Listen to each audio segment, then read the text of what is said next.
manusia, bahkan jin, untuk kemudian menemukan sisi kesalahan di dalam Al-Quran ketika ada manusia yang mampu menunjukkan itu.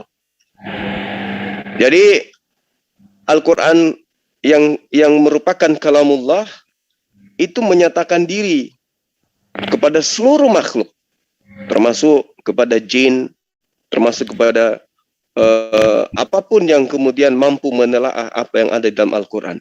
Intinya adalah manusia.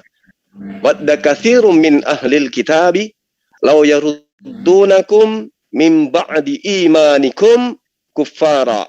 Nah, ini lagi-lagi kuffara ini yang menjadi salah satu sentralisasi sebagai tangan kanan iblis untuk kemudian menyesatkan manusia, menyeret manusia dari Al-Quran. Hasadan min indi anfusihim min ba'di ma tabayyana lahumul haqqa. Jadi yang dikatakan kafir itu senantiasa mengajak kepada hal yang peruntukannya meninggalkan sesuatu kebenaran. Fa'afu wasfahu hatta ya'tiyallahu bi amwarih. Innallaha ala kulli syai'in qadir. Jadi ada kekuatan yang kemudian digalakkan oleh iblis ya, untuk mengajak manusia itu meninggalkan Al-Quran. Sehingga Allah menerangkan kepada umat manusia, khususnya kepada umat Islam, wadda katsirum min ahlil kitab. Jadi di antara manusia itu mereka ingin kemudian mengajak umat Islam meninggalkan imannya menuju kepada kekafiran setelah datang kepada umat Islam itu kejelasan yang nyata tentang kebenaran. Nah, ini kita harus waspadai.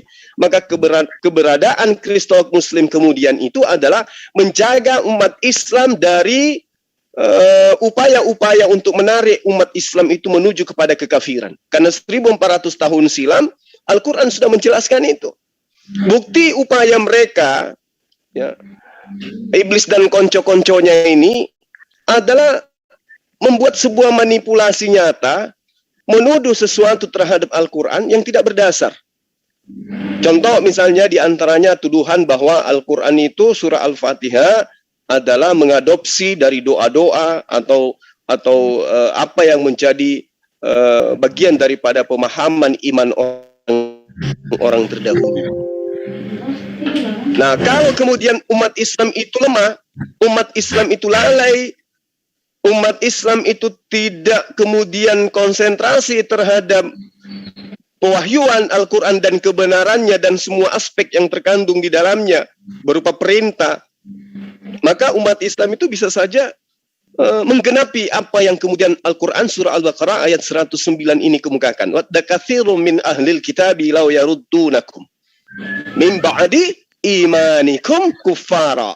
Nah, ini makanya sahabat-sahabat sekalian, ya alhamdulillah bersyukurlah kita dengan adanya para kristolog didukung oleh para ustadz-ustadz, para dai, ya, teman-teman yang memiliki kepiawaian di dalam disiplin ilmu yang terkait dengan diskusi lintas agama atau materi lintas agama, sehingga apapun yang menjadi subhat mereka, yang menjadi alasan mereka, yang menjadi alasan mereka untuk mengajak kita kekafiran, itu dengan mudah kita patahkan.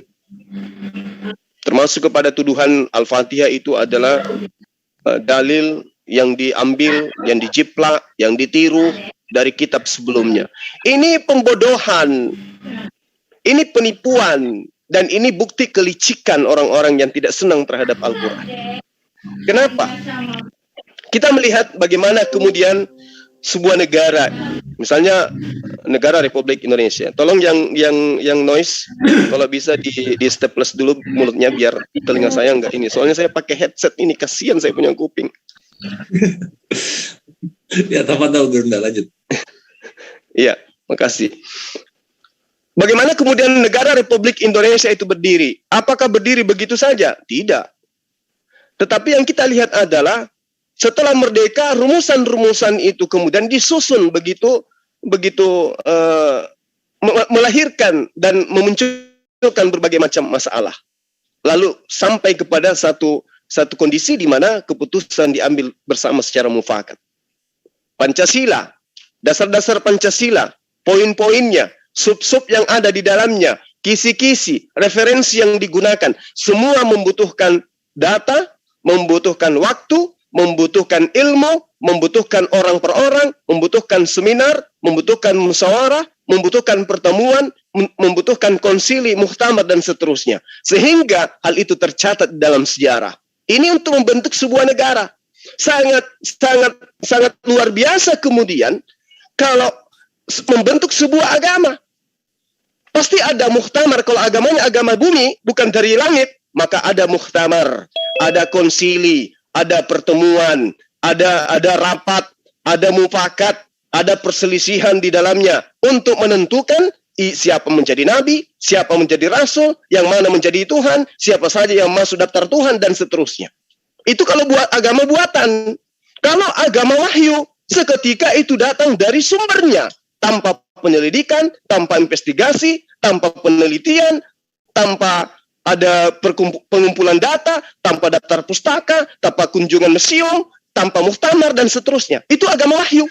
Agama yang seketika diwahyukan dari langit menuju kepada objek penyampai firman atau penerima firman. Disebut nabi. Nah, kalau dalam sebuah negara saja yang areanya kecil, hanya bersifat spesial terhadap orang-orang yang mengikat diri terhadap suatu negara, itu bisa sekomplit itu masalah yang muncul untuk merumuskan suatu poin. Bagaimana dengan agama? Kalau agama dibuat-buat, pasti itu akan melahirkan sebuah konsili-konsili, musyawarah-musyawarah. Pasti, muhtamar-muhtamar. Karena kenapa? Terkait dengan hukum-hukum yang ada di dalamnya. Nah, sebuah agama yang muhtamarnya asal-asal saja, pasti kitab sucinya itu tidak memuat hukum-hukum.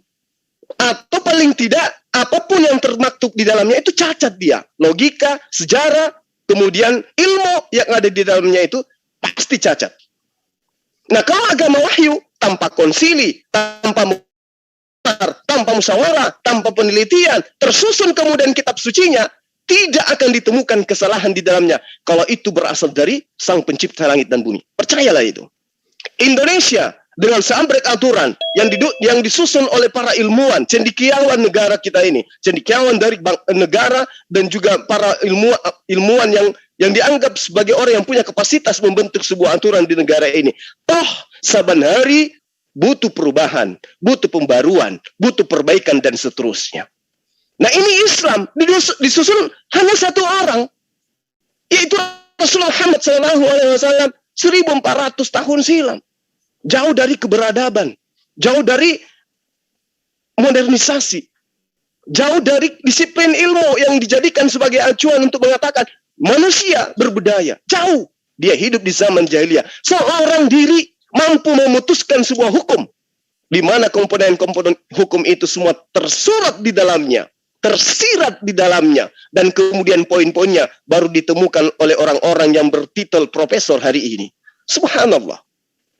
Jadi kalau ada kemudian tuduhan orang-orang yang mengatakan Al-Fatihah itu diambil dari doa-doanya orang Yahudi, nenekmu kiper. Data apa yang Anda bisa tunjukkan? Jangan manuskrip, jangan. Karena Anda tidak akan pernah mampu itu. Tunjukkan aja sejarah mana dari pihak Anda yang pernah mencatat Umar bin Khattab, Sa'id bin Sabit, kemudian Ali bin Abi Thalib, dan seterusnya, termasuk Rasulullah Muhammad SAW, itu pernah melakukan rapat darurat atau rapat kilat atau muhtamar untuk menentukan mana ayat pertama dari Al-Fatihah, mana ayat kedua dari Al-Fatihah, mana ayat ketiga dari Al-Fatihah, diambil dari manuskrip mana, kemudian diteliti oleh siapa, diputuskan oleh siapa. Tunjuk itu dari pihak Anda kalau ada. Ya, sampai itu bulu alis pindah pas di atas puting tete, puting dada, itu tidak akan pernah bisa Anda temukan. Kenapa? Karena memang itu tidak ada. Kok tidak ada? Karena Al-Quran itu adalah wahyu dari langit. Yang namanya wahyu dari langit, yang tahu itu hanya Allah. Perantaranya berupa malaikat, dan juga nabi yang menerima wahyu itu. Itu poinnya. Jadi tidak akan ada kekuatan di atas muka bumi ini yang mampu menunjukkan kesalahan Al-Quran. Kalau ada orang yang mengatakan Al-Quran itu bukan wahyu, satu. Kalau orang itu tidak miring, orang itu tidak punya malu, orang itu gila. Itu aja. Dia laksana apa? Laksana orang buta yang mencoba mengintip, kemudian hasil intipnya ditorehkan di atas kertas, lalu apa yang dituliskannya itu dianggap sebuah kebenaran sesuai dengan penglihatannya, sementara dia sendiri adalah orang buta. Saya kira begitu sementara ya, sebagai pengantar kritik akal sehat, supaya orang-orang di luar sana itu memahami dengan benar bahwa Islam dengan Al-Qurannya menantang dunia untuk supaya membuktikan Al-Quran itu bukan wahyu dari langit. Demikian sementara, silakan.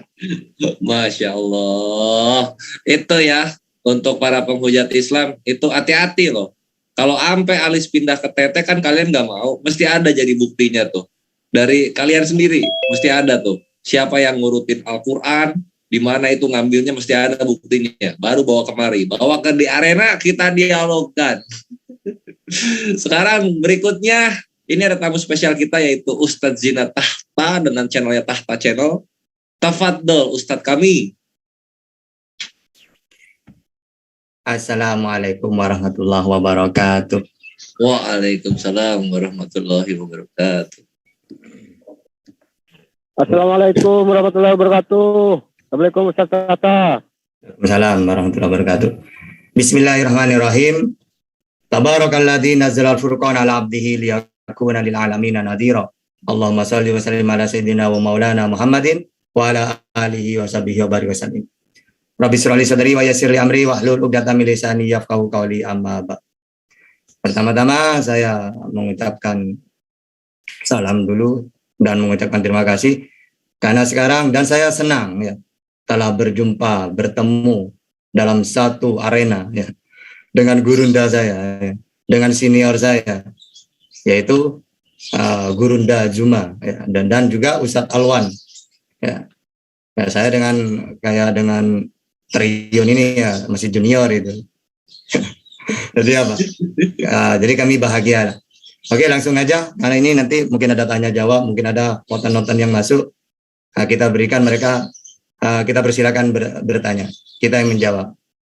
Nah, pertama saya meneruskan Gurunda ya ingin melengkapi lah tentang masalah orang otan-otan itu ya. Mereka sudah kewalahan. Kalau umumnya kemarin-kemarin kita berjuang tentang debat itu ya tentang ketuhanan, tentang Yesus gitu ya. Mereka kewalahan. Hanya pindah lagi topiknya ya. Mereka ingin mengkritik Al-Quran ya, ingin mencari kelemahannya misalnya. Nah justru ini kesenangannya Ustadz Alwan nantinya. Termasuk saya salah satunya senang tema yang kayak gitu itu. Karena apa? Saya sering mengatakan Al-Quran itu sudah final. Apa yang kalian tanyakan sebelum ditanya sudah ada jawabannya. Gitu. Sehingga kalau pakai metode pakai cara seperti ini, debatnya itu tanpa bunuh diri itu namanya. Nah, apalagi mau ngundang mana? Ngundang di luar negeri ya. Mau dari Mesir, mau dari Arab Saudi, itu tidak pengaruh apa-apa. Sama sekali tidak ada pengaruhnya apa-apa. Tetap malah semakin ketahuan kelemahannya mereka. Nah, sekarang yang jadi kayak kemarin-kemarin ya, diklaim bahwa Al-Quran itu menjiplak lah atau meniru kitab-kitab dahulu. Nah, padahal mereka sendiri kadang-kadang mengatakan Nabi itu ummi gitu ya. Kan sudah jelas kitabnya dalam Al-Quran. Wa ma kunta tatlu min qablihi min kitabi wa la takhutuhu bi yaminik idzal lartabal mubtilun. Di situ jelas kan, Nabi itu ummi, tidak pernah menulis atau membaca kitab terdahulu. Nah, gimana mau jiplak, gimana mau niru gitu ya. Nah, terus ada lagi klaimnya itu bahwa Fatihah bukan ayat Al-Quran. Dari mana kami sudah jelas itu. Misalnya kami menjiplak sudah dibantah dengan Al-Quran itu sendiri. Dengan hadis juga gitu. Ya, bahwa Al-Quran itu ma unzila fit Taurat wala fil Injil wala fil Furqan misluha. Ya. Misliha gitu ya. Maksudnya apa? Ini termasuk 7 ayat Al-Fatihah ini ya. Termasuk spesial yang tidak pernah Allah turunkan baik dalam Taurat dan Injil. Nah, sekarang kalau mengklaim ngambil dari mereka, dari kitab, mana? Di ayat mana? Di perjanjian lama atau perjanjian baru? Tidak bisa dibuktikan. Terus Al-Quran, Fatihah, khusus Fatihah bukan Al-Quran. Karena Ibnu Mas'ud juga mengatakan bahwa Al-Ma'udatain dengan Al-Quran, dengan Fatihah bukan. Nah, ternyata apa ya? Di Ulumul Quran sudah dibahas itu. Semua pendapatnya Ibnu Mas'ud itu adalah batil. La yasihu, tidak sah, tidak sahih. Sehingga apa? Karena Ibnu Mas'ud sendiri pasti dia sholat baca Fatihah. Andai kan dia tidak mengakui, ya pasti dia tidak akan baca Fatihah. Nah, kalau tidak baca Fatihah, ya tidak sah sholatnya. Kenapa? Idza kuntu ila sholat fakabir summa qra' ma tayassara minal Qur'an. Apa? Ketika kamu sholat, bacalah ma tayassara minal Qur'an, yaitu Fatihah. Dan Fatihah rukun sholat termasuk rukun qauli. Sehingga kalau tidak baca Fatihah, ya tidak akan sah. Nah, jadi klaim-klaim pertama Al-Quran menjiplak itu sudah dibantah. Al-Quran, Al-Fatihah bukan Al-Quran, sudah dibantah dengan Quran dan hadis semuanya. Nah, sehingga mereka apa? Mau mendatangkan dari mana? Dari Brazil itu. Ya tambah tahu apa-apa. Kalau dari Arab saja, dari Mesir aja udah pelangga-pelangga kayak gitu. Ya kalau tahu perdebatan itu kemarin malam itu, sampai Ustaz Alwan tidak sabar sebenarnya, saya tahu itu. Kenapa? Orang ini bukan, kalau orang yang mendengar itu cuma cerotos gitu ya. Itu kayak orang pinter gitu. Padahal dia cuma membaca hadis-hadis yang udah ada jawabannya. Ibnu Mas'ud, Ibnu ini nih. Padahal cuma dikumpulkan hadis-hadis itu yang lemah, tidak punya sanad, bahkan ada sanadnya juga dibantah oleh ulama. Ya, batil semuanya. Tidak ada yang sahih. Dan oleh ulama tidak dipakai sama sekali. Itu dibaca semua. Yang satu yang dari Muslim ya mengkritik, dia bukan malah menanggapi, dibaca lagi, diulang dari atas lagi, dari ke bawah. Jadi apa? Kita umat Islam itu harus pede. Mulai dari zaman Rasulullah sampai sekarang ini, bahkan sampai hari kiamat. Masalah perdebatan, kita umat Islam pasti ada di puncak, di atas angin itu. Itu sudah, dan perdebatan udah ada di zaman Rasulullah. Ya, sehingga apa? Sampai sekarang pun, bahkan selamanya, kita akan selalu menang. Makanya Ustaz Juma itu pede aja. Kemana-mana dia itu tenang. Dia yakin bahwa apa? Yang namanya perdebatan Kristen dengan Islam dari dulu pasti tidak ada apa-apanya. Tapi secara akal, coba kita pakai akalnya. Mereka mau pakai dalil apa coba? Mereka ditinggal Yesus 3 tahun yang cuma mengenalkan tauhid, ditolak. Mau menantang agama yang sempurna, al-yauma akmaltu lakum. Gimana coba? Akhirnya mereka cuma modal imani saja. Tentang ketuhanan mereka tidak punya dalil. Seperti orang-orang seperti Selayar, Bang Juma. Enak, ibaratkan cuma mukul-mukul doang gitu ya. Tidak ada perlawanan aslinya. Nah, sekarang mau pakai metode apapun, mereka tidak akan bisa. Ya, kalau internasional sekarang ada Zakir Naik, dulu ada Ahmad Didat, di Indonesia banyak lah. Ya. Ya. Jadi apa? Itu sudah dari sejarah seperti itu. Dulu orang kewalahan, orang-orang Quraisy sampai mendatangkan orang Yahudi, karena orang Yahudi zaman dulu itu terkenal cerdasnya. Untuk menghentikan hujahnya Rasulullah, mereka sampai nyewan orang Yahudi. Ya, orang Kristen udah tidak mampu. Ya, mereka menyewan rabi-rabi gitu, tetap tidak mampu. Ya, terus Rasulullah tidak ada, masih ada Ibnu Abbas, ya, Sayyidina Ali. Tidak ada beliau, masih ada tabi'in yang luar biasa. Bahkan semakin banyak rabi-rabi yang masuk Islam. Ya, nah, sama seperti di Indonesia, yang menyerang siapa? Orang-orang mu'allaf. Karena orang mu'allaf itu menerima kebenaran dari kitabnya. Sehingga mereka itu enak mukul-mukul gitu. Nah, kalau orang yang murtad, rata-rata tidak tahu apa-apa tentang Quran. Enak. Ustadz Alwan yang enak. Ya, tinggal apa? Disuruh bertanya aja, ngapain debat gitu ya. Akhirnya apa? Karena skala debat, kesurupan doang. Akhirnya masuk penjara. Coba. Karena apa? Tidak sesuai dengan kenyataannya. Kalau orang-orang kayak Ustadz Kainama misalnya, dia menyampaikan dengan dalil, karena apa? Ada juga mantan-mantan pendeta, enak menyampaikan. Nah, kalau yang murtad ini kasihan saya. Memelintir Al-Quran, dipelintir gini-gini, menfitnah-fitnah, akhirnya masuk penjara. Gitu. Karena apa? Andai kan debat, coba. Debat baik-baik. Mau bahas apa? Mau bahas Al-Quran, ayat apa? Kan enak. Ini enggak. Ditantang, misal Bang Juma nantang, enggak mau. Keluar-keluar pakai YouTube. Nanti banyak orang enggak terima. Kenapa? Karena ayat dipelintir-pelintir. Ya itu caranya sendiri gitu. Coba debat dengan baik-baik, enak gitu ya. Mungkin itu dulu Bang Selayar, silakan. Nah, kembalikan dulu. Masya Allah, ini ya apa sangat mencerahkan sekaligus menghibur gitu kalau Ustadz Zina Tahta udah menjelaskan ya. Jadi begitulah kekristenan terutama untuk oknum yang menghujat Islam. Ketika kalian mau memberikan syubhat bahwasanya Quran ini menjiplak, itu malah jadi topik bunuh diri ketika dibawakan gitu. Makanya untuk kekristenan yang bijak dalam menggunakan frasa berdusta demi kebesaran nama Kristus, mereka nggak akan mau dialog. Karena kalau dialog yang terjadi adalah seperti yang dibilang oleh Ustadz Tahta gitu, jadi bahan lawakan. Nah ini mungkin sudah ada apa? Sudah ada kekristenan, ada siapa nih? Belum ada ya? Oh ini ada Selamat sore.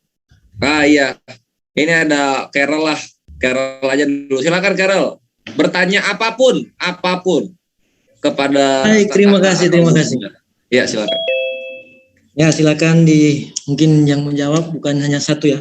Dari Al-Ankabut ayat 41.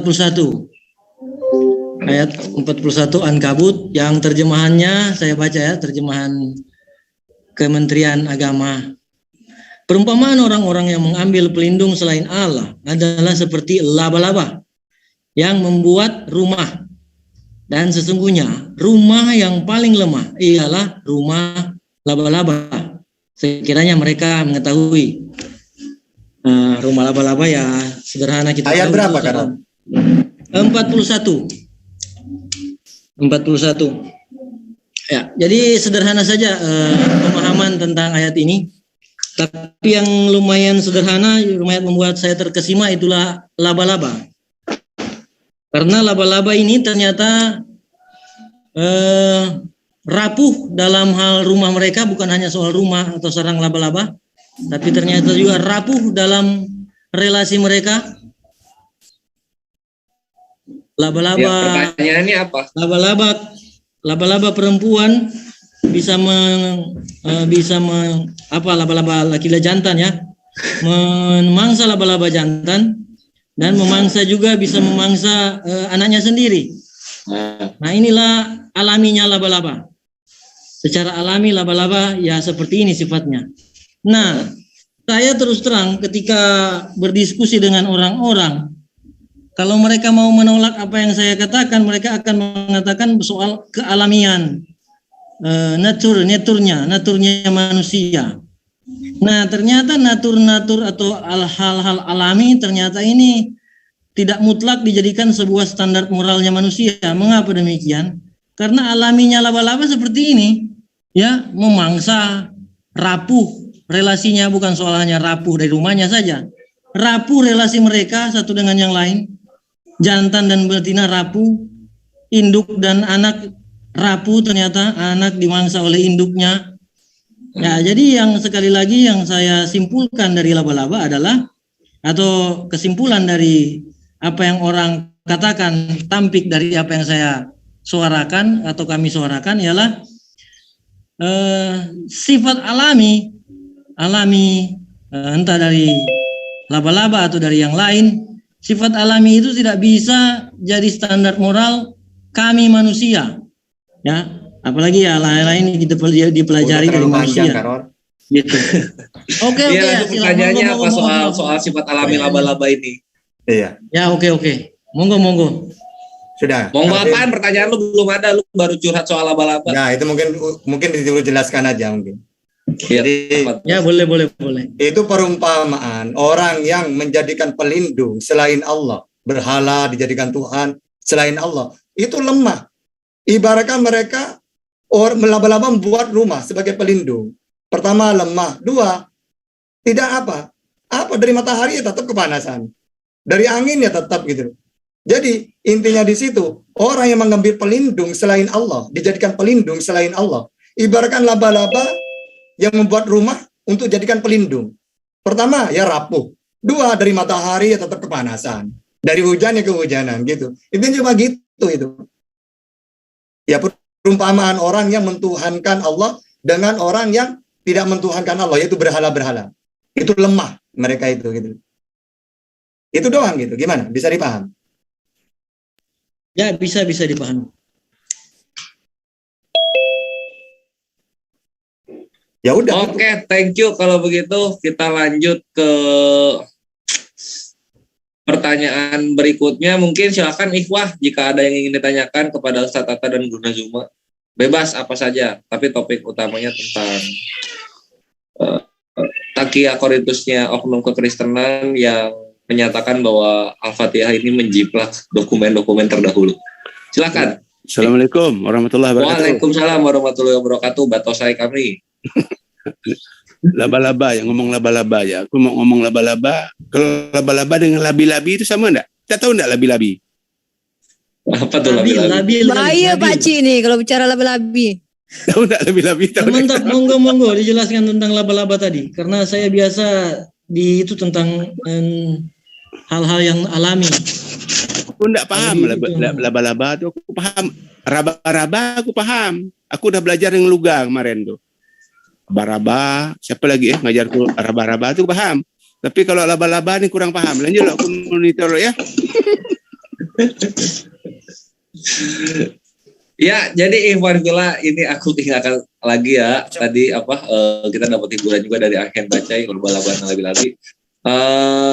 Ikhwan boleh bertanya kepada tamu spesial kita, yaitu ada Ustadz Tata dan juga Guru Nazuma ya, sebagai ketua dari MMCI. Tafadhol jika ada yang ingin ditanyakan di acara spesial di sore hari ini, yaitu di Arena yang akan selalu diadakan di setiap hari Kamis. Silakan. Ya, Akhin Angon udah reset. Siap. Bismillahirrahmanirrahim. Assalamualaikum warahmatullahi wabarakatuh. Waalaikumsalam warahmatullahi wabarakatuh. Tertarik dengan tema, saya minta penjelasan dan sekaligus juga mungkin penuturan ya. Karena kita ini agama aplikasi, agama yang di dalamnya melaksanakan semua perintah-perintah Tuhan dan menjauhi semua pelarangan Tuhan. Dan Al-Quran kita sama-sama tahu dibukukan setelah, maksud saya ya minimal tidak dari awal Al-Quran itu berbentuk satu buku kan gitu. Jadi mohon penjelasan dari Ahina, baik Ahi Juma ataupun Ahi Tata tentang bagaimana pelaksanaan Al-Quran di zaman Rasulullah ketika Rasul sendiri yang langsung menerima. Saya percaya bahwa sholatun dilakukan pada zaman Rasulullah walaupun sebelum Futuh Mekah atau mungkin sebelum Islam itu benar-benar terbentuk secara sempurna gitu. Dan otomatis Fatihah pun diucapkan di sana. Mohon penjelasan seperti apa yang saya harapkan bahwasanya Al-Quran itu belum terbukukan, tapi secara aplikasi kehidupan masyarakat Islam terutama yang ikuti Nabi Muhammad tentunya sudah melaksanakan ajaran Muhammad sendiri. Dan saya pikir ini bagus untuk dakwah kita, untuk penjelasan bahwasanya Allah Subhanahu Wa Taala dengan Qurannya yang dibawa oleh Nabi Muhammad itu diaplikasikan gitu, bukan cuma diwacanakan. Dan tentunya ini akan lebih memudahkan juga ketika ini dibukukan nantinya. Gitu. Bisa nggak mungkin Ahina, Ustadz Tata juga Ustadz Juma untuk bisa menangkaplah kalimat saya ini, karena emang kalau pertanyaan agak sulit, jawaban agak sulit. Gitu. Intinya saya menggambarkan gitu ya. Mohon nanti dijelaskan bahwa Pertanyaannya aneh. Iya benar Ti. Satu gini loh. Apa pertanyaannya Pak? Al-Quran itu belum dibukukan, tapi Nabi Muhammad telah mengaplikasikannya dalam kehidupan sehari-hari dengan bersama para sahabatnya kan gitu. Nah mohon ini pasti akan bagus untuk dijelaskan kepada sahabat Kristenan atau kepada orang yang selama ini mempertanyakan tentang Quran. Dikatakan Quran nyontek lah atau lah gitu kan. Itu mungkin semoga bisa ditangkap oleh Pak Ustadz. Biar kalau guru saya lebih gampang nangkap kalimat saya. Kalau Pak belum jadi guru saya. Semoga, silakan, makasih. Silakan. Semoga bisa ditangkap. Gimana? Oke. Ya, langsung saja. Ustadz Tata dulu barangkali. Setelah itu Guru Nda. Yang junior ini kan masih belajar, jadi dulu gitu ya. Nah, jadi gini, Al-Quran itu harus tahu. Nazzal alaikal kitab bihaqqin musaddiqan lima baina wa anzala Taurat wal Injil. Jadi nazzala dengan anjala itu memang beda. Kalau nazzala itu beransur-ansur. Kalau anzala Taurat wal Injil sekaligus. Makanya Al-Quran turun itu sesuai dengan Nabi Muhammad diutus berapa tahun di situ. Makanya selama 22 tahun lebih. Nah ini turunnya beransur-ansur. Sehingga setiap ayat turun langsung diamalkan. Makanya pernah dikritik. Orang-orang tabi'in itu bilang gini. Kita hebat ya. Lebih banyak hafalan kita daripada sahabat. Di zaman sahabat masih sedikit. Kita tabi'in banyak. Apa kata sahabat yang nutupin itu? Ya kamu enak. kamu tinggal jadinya, tinggal menghafalkan dari awal sampai akhir. Kami dulu, setiap ayat turun, belum menghafalkan, melakukan amal ini. Misalnya, turun ayat tentang jihad. Belum menghafalkan ayat itu, kami berangkat jihad. Kalau kalian sekarang enak, tinggal menghafalkan. Ya, sedangkan kami dulu, turun langsung diamalkan, turun diamalkan. Ya, sehingga Al-Quran itu, Rasulullah itu bukan berarti bagaimana cara praktekkan tentang ayat belum dibukukan dengan sudah dipraktekkan oleh Rasulullah. Ya, memang seperti itu. Jadi Rasulullah itu diutus, tidak ada apa-apa, syariat gak ada. Sholat aja beliau 1 tahun sebelum hijrah. Diperintahkan sholat, maka turun surat Fatihah. Sebelum hijrah itu 1 tahun sebelum hijrah ke Madinah. Nah, diamalkan. Homer juga gitu, turun 4 kali. Pertama, manfaatnya yang diceritakan. Lalu 2, jangan kamu mendekati sholat, ketika mendekati sholat jangan mabuk. Gitu. Ketiga, keempat, baru larangan. Jadi apa? Al-Quran itu sesuai asbabul nuzul. Ada kejadian-kejadian. Sehingga enak. Makanya, kenapa umat Islam itu tidak kaget ketika ada perintah-perintah? Beda dengan Yahudi. Kalau Yahudi itu kenapa mereka tuh repot mengamalkan hukum-hukum itu? Karena sekaligus tiba-tiba belum ada apa-apa langsung dilarang ini, makanan ini. Kalau Quran enggak. Ya, Nabi diutus tahun pertama masih mengenalkan tauhid gitu. Syariat itu enggak ada. Atau di sini. Nah, sehingga apa? Ayat turun baru ada perintah, baru dilakukan. Turun lagi dipraktekkan, turun lagi dipraktekkan. Kalau perintah dilakukan, kalau larangan ditinggalkan, gitu ya. Al-Quran itu. Kalau sekarang kan enak, ya. Apalagi tinggal kita baca, mengikuti ulama. Kalau dulu enggak, ya. Kita menunggu Rasulullah. Sahabat itu menunggu Rasulullah.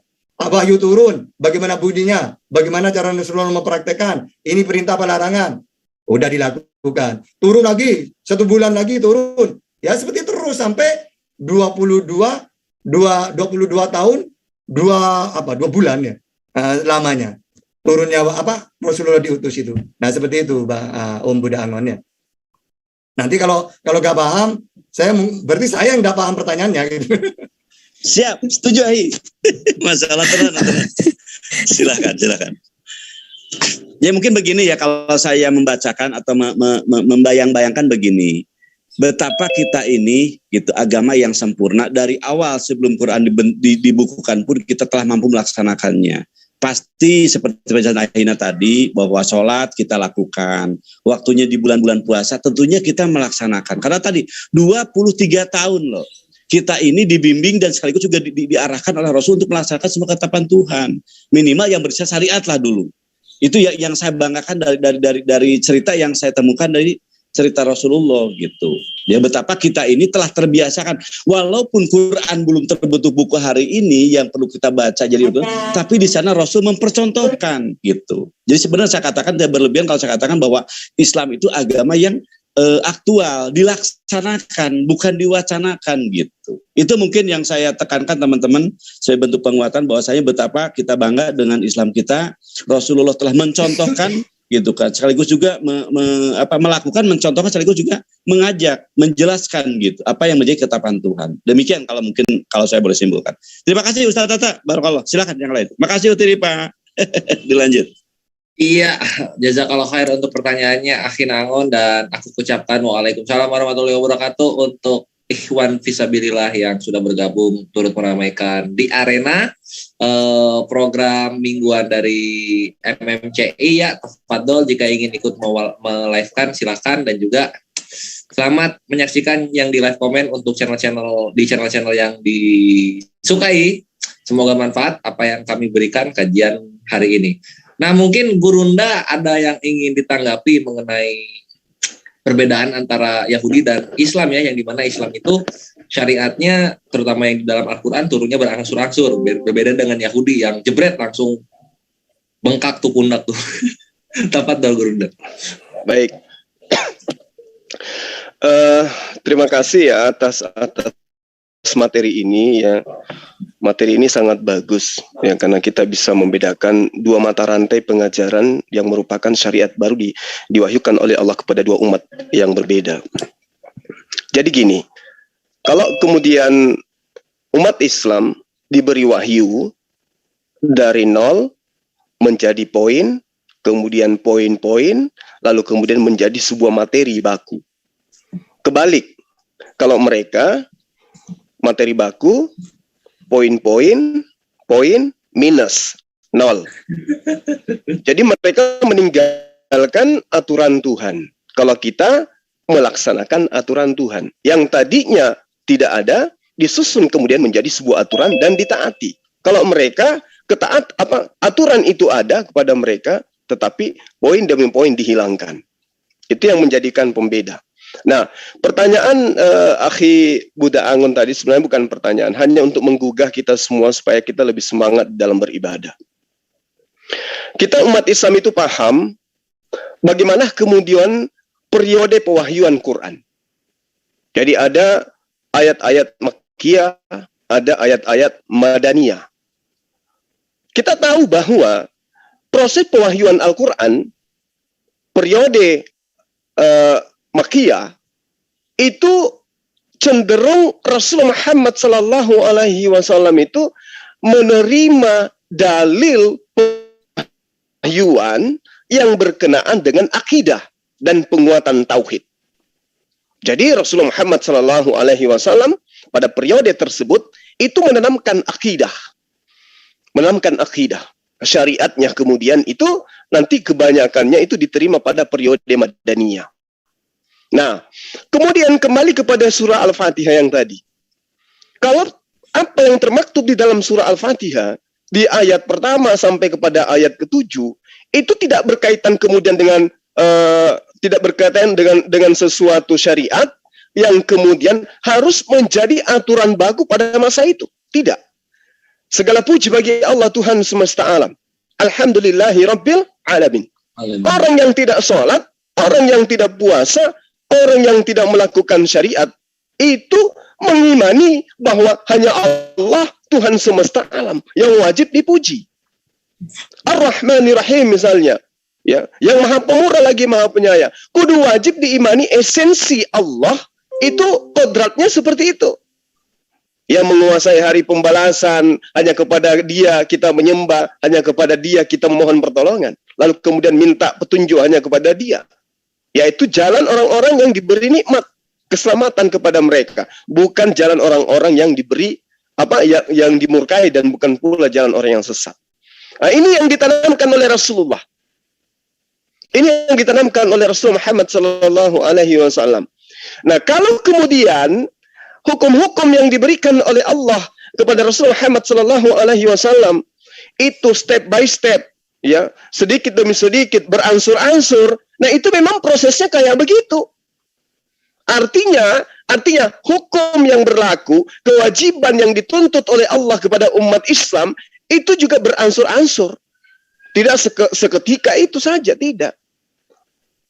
Jadi ketika ada perintah sholat, Rasulullah Muhammad SAW kemudian mengatakan sallu kama ra'aitumuni usalli.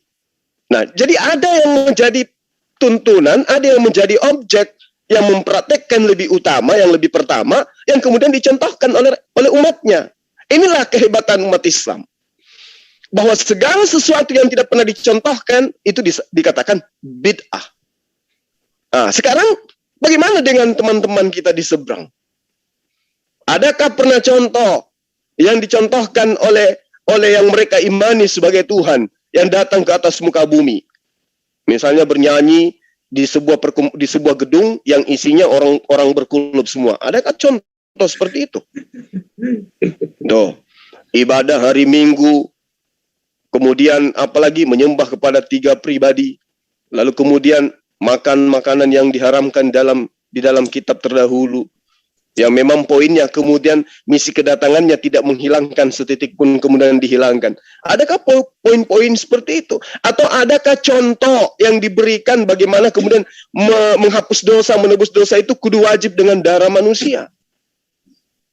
Nah, kalau umat Islam itu tadi, bahwa apa yang kemudian dicontohkan pada masa periode Mekah, pada masa periode Madinah, itu harus dilaksanakan sesuai dengan anjuran daripada Rasul Muhammad SAW.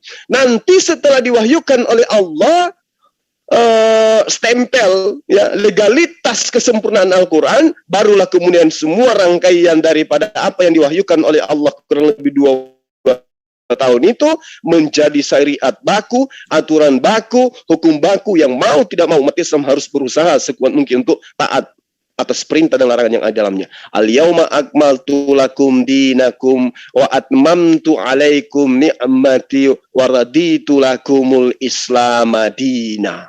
Nah, setelah itu diwahyukan oleh Allah, berarti sempurnalah semua apa yang kemudian menjadi aturan main daripada Allah yang termaktub di dalam sebuah buku pedoman, yaitu buku petunjuk yang menjadi petunjuk kehidupan manusia. Jadi saya katakan begini, Ahina, Al-Quran yang sudah sempurna itu laksana buku panduan untuk kemudian mengoperasionalkan sebuah alat. Contoh misalnya, kita membeli kulkas, tapi kita tidak tahu bagaimana cara mengoperasionalkan. Kita tidak tahu bagaimana caranya menyambungkan kelistrikan. Kita nggak tahu semua komponennya di dalam seperti apa. Apa yang terjadi? Kita tidak tahu, tidak ada buku panduan, tidak ada ilmu sama sekali dalam kehidupan sehari-hari, maka apa yang terjadi? Ada yang nyembah pohon, ada yang nyembah batu, ada yang nyembah sapi, ada yang nyembah api, ada yang nyembah manusia, ada yang nyembah roh dan seterusnya. Begitulah ceritanya orang yang tidak mengerti, beli kulkas tapi dia nggak tahu apa peruntukannya. Di rumahnya belum ada listrik, tapi karena melihat ada kulkas di rumah teman, beli juga kulkas. Jadi apa yang terjadi? Dijadikanlah kulkas itu sebagai lemari pakaian. Karena dia nggak tahu, nggak ada buku panduannya, nggak ngerti dia. Begitulah kehidupan di atas muka bumi ini. Tuhan yang Maha Pencipta memberikan sebuah hukum kepada kita berupa Al-Quran secara beransur-ansur kepada Rasul Muhammad SAW. Yang paling terpenting kemudian yang pertama ditanamkan oleh Rasulullah adalah akidah. Meninggalkan semua sembahan-sembahan yang ada di sekeliling orang pada masa itu, lalu kemudian menuju kepada sembahan yang benar, yaitu menyembah hanya kepada Allah. Sekira begitu sementara sebagai pengingat saja. Demikian, terima kasih. Jazakallah khair Gurunda kami untuk siraman amunisinya ya, mengenai pewahyuan yang tadi diawali dengan Ustaz Tahta kemudian disambungkan ke lagi-lagi takianya Tritungs mengenai Al-Fatihah. Semoga manfaat apa yang Gurunda Zuma berikan kepada kita semua. Amin. Amin. Aku tambah dikit ya. Tafadhol akhirnya batosai. Jadi gini, makanya tadi dijelaskan kita ni kan di Al-Quran tu kan kita ni sami'na wa ata'na, kami dengar kami taat kan gitu kan. Umat Islam ni semuanya kan orang-orang beriman. Nah beda dengan yang lain tu, sami'na wa ata'na, kami dengar tapi kami bantah. Nah contoh aja di Bible kan, contoh satu ringan je ya. Yesus tu nyuruh sembahlah Allah, sembah bapaknya. Nah oten-oten ni nyembah Yesus kan gitu. Nah sampai Yesus dengan iblis, dengan setan, ada tertulis enyah kau iblis, sembah Bapa, sembah Allah, dia bilang kan. Di mana tu, di Markus kalau tidak salah saya, di Markus 4 nomor 10 tu kan. Nah, 4 nomor 10 tu ya, itulah lebih kurang situ lah, tengoklah nanti ni kan. Bahwa Yesus tu nyuruh nyembah Bapa, nyuruh iblis nyembah Bapa. Tapi beda, iblis ni malah nyembah Yesus. Di Markus 5 nomor 6 itu. Yang pertama nyembah Yesus yang menganggap di Tuhan itu kan iblis, orang yang termasuk setan tu. Dia nyembah Yesus, dianggapnya Yesus tu Tuhan. Ya kan, sementara Yesus sendiri kata iblis, "Nyah kau iblis, bukan aku, kau sembah Allah, sembah Bapa tu," dia bilang. Nah, artinya hari ini oten-oten tu yang nyembah Yesus, yang jadikan Yesus Tuhan tu diikut iblis gitu lah. Kan gitu. Maka ajaran Yesus ni dibolak-balik mereka gitu lah. Dibolak-balik mereka. Yesus untuk Bani Israel, lalu dia ke mana-mana kan gitu. Nah, jadi poinnya memang itulah. Jadi kita memang diajari akidah dari pertama tu bagaimana kita menyembah Allah, mentauhidkan Allah tu. Nah, oten tadi dia tu nyembah Yesus tu kerana dia ngikut iblis. Kerana iblis tu nak mau dia nyembah Tuhan, mau dia nyembah manusia. Nah, itu je mungkin kita lanjut yang lain. Ya, memang ini buat sekedar info juga, nambahin yang Akhinain baca bilang. Yang pertama kali menyebutkan anak Allah di dalam perjanjian baru itu iblis. Jangan ngambek. Emang itu kenyataannya. Nah, sekarang kita gilir lagi nih. Silakan ikhwah jika ada yang ingin ditanyakan kepada guru-guru kita, yaitu di sini ada tamu spesial kita Ustadz Zina Tahta dan juga ada Gunda Zuma. Tafadhol, silakan.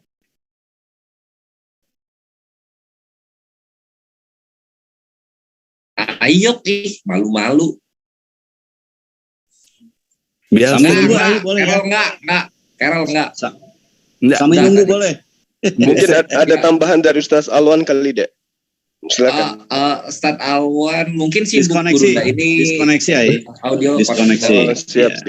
Ustaz Juma aja, tambahkan sedikit Ustaz Juma tadi tentang iblis nyembah pertama yang nyembah apa? Yang nyembah Yesus tuh di Markus 5 nomor apa tuh? Nomor 6 dia kan dari 1 sampai 6 tuh kan agak panjang cerita itu kan. Nah, iblis tuh orang gila tuh bisa mutus rantai gila macam mana tuh lari ke kubur dia main orang gila kan. Dia tuh yang pertama nyembah Yesus tuh gitu. Nah, sementara Yesus kan marah.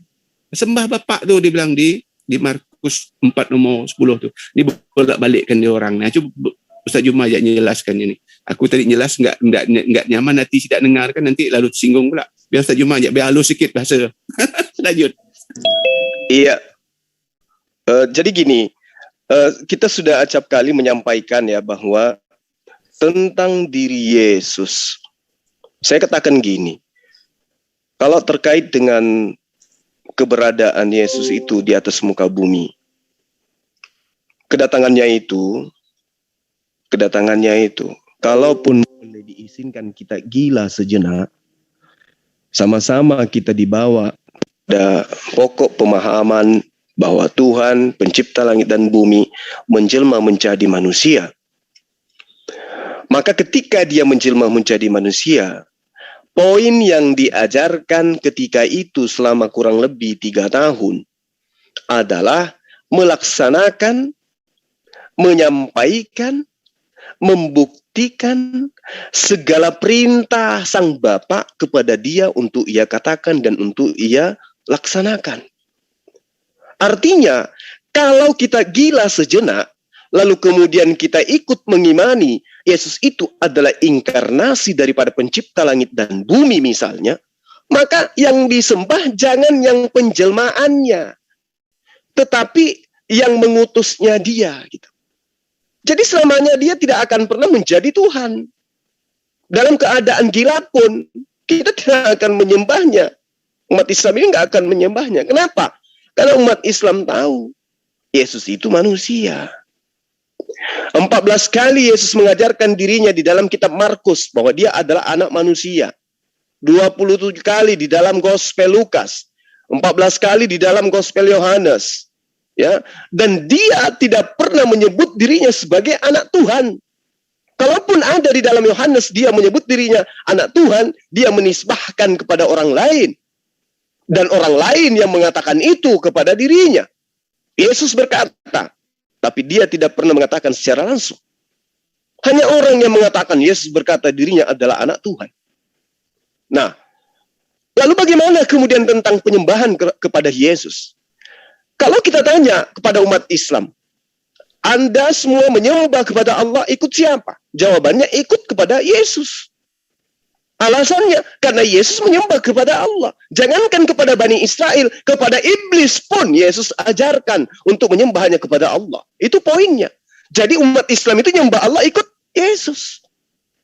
Nah sekarang teman Kristen nyembah Yesus itu ikut siapa?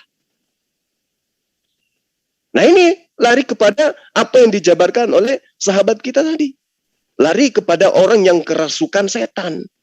Karena orang yang kerasukan setan itulah yang kemudian mempraktekkan, menyembah, mendudukkan Yesus laksana dewa yang nusul menjadi manusia. Menyembahnya.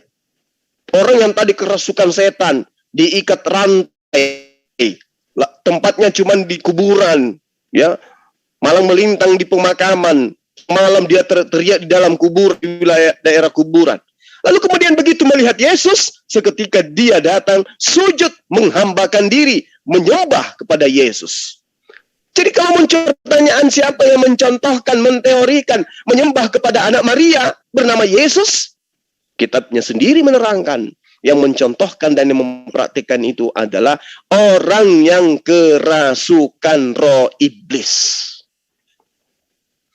Jadi kalau hari ini ada yang menyembah kepada anak manusia, percayalah, yang ada pada diri dia bukan Roh Kudus, bukan malaikat Jibril, tetapi adalah roh yang sama yang merasuki orang yang ada di pemakaman di dalam kitab Markus itu.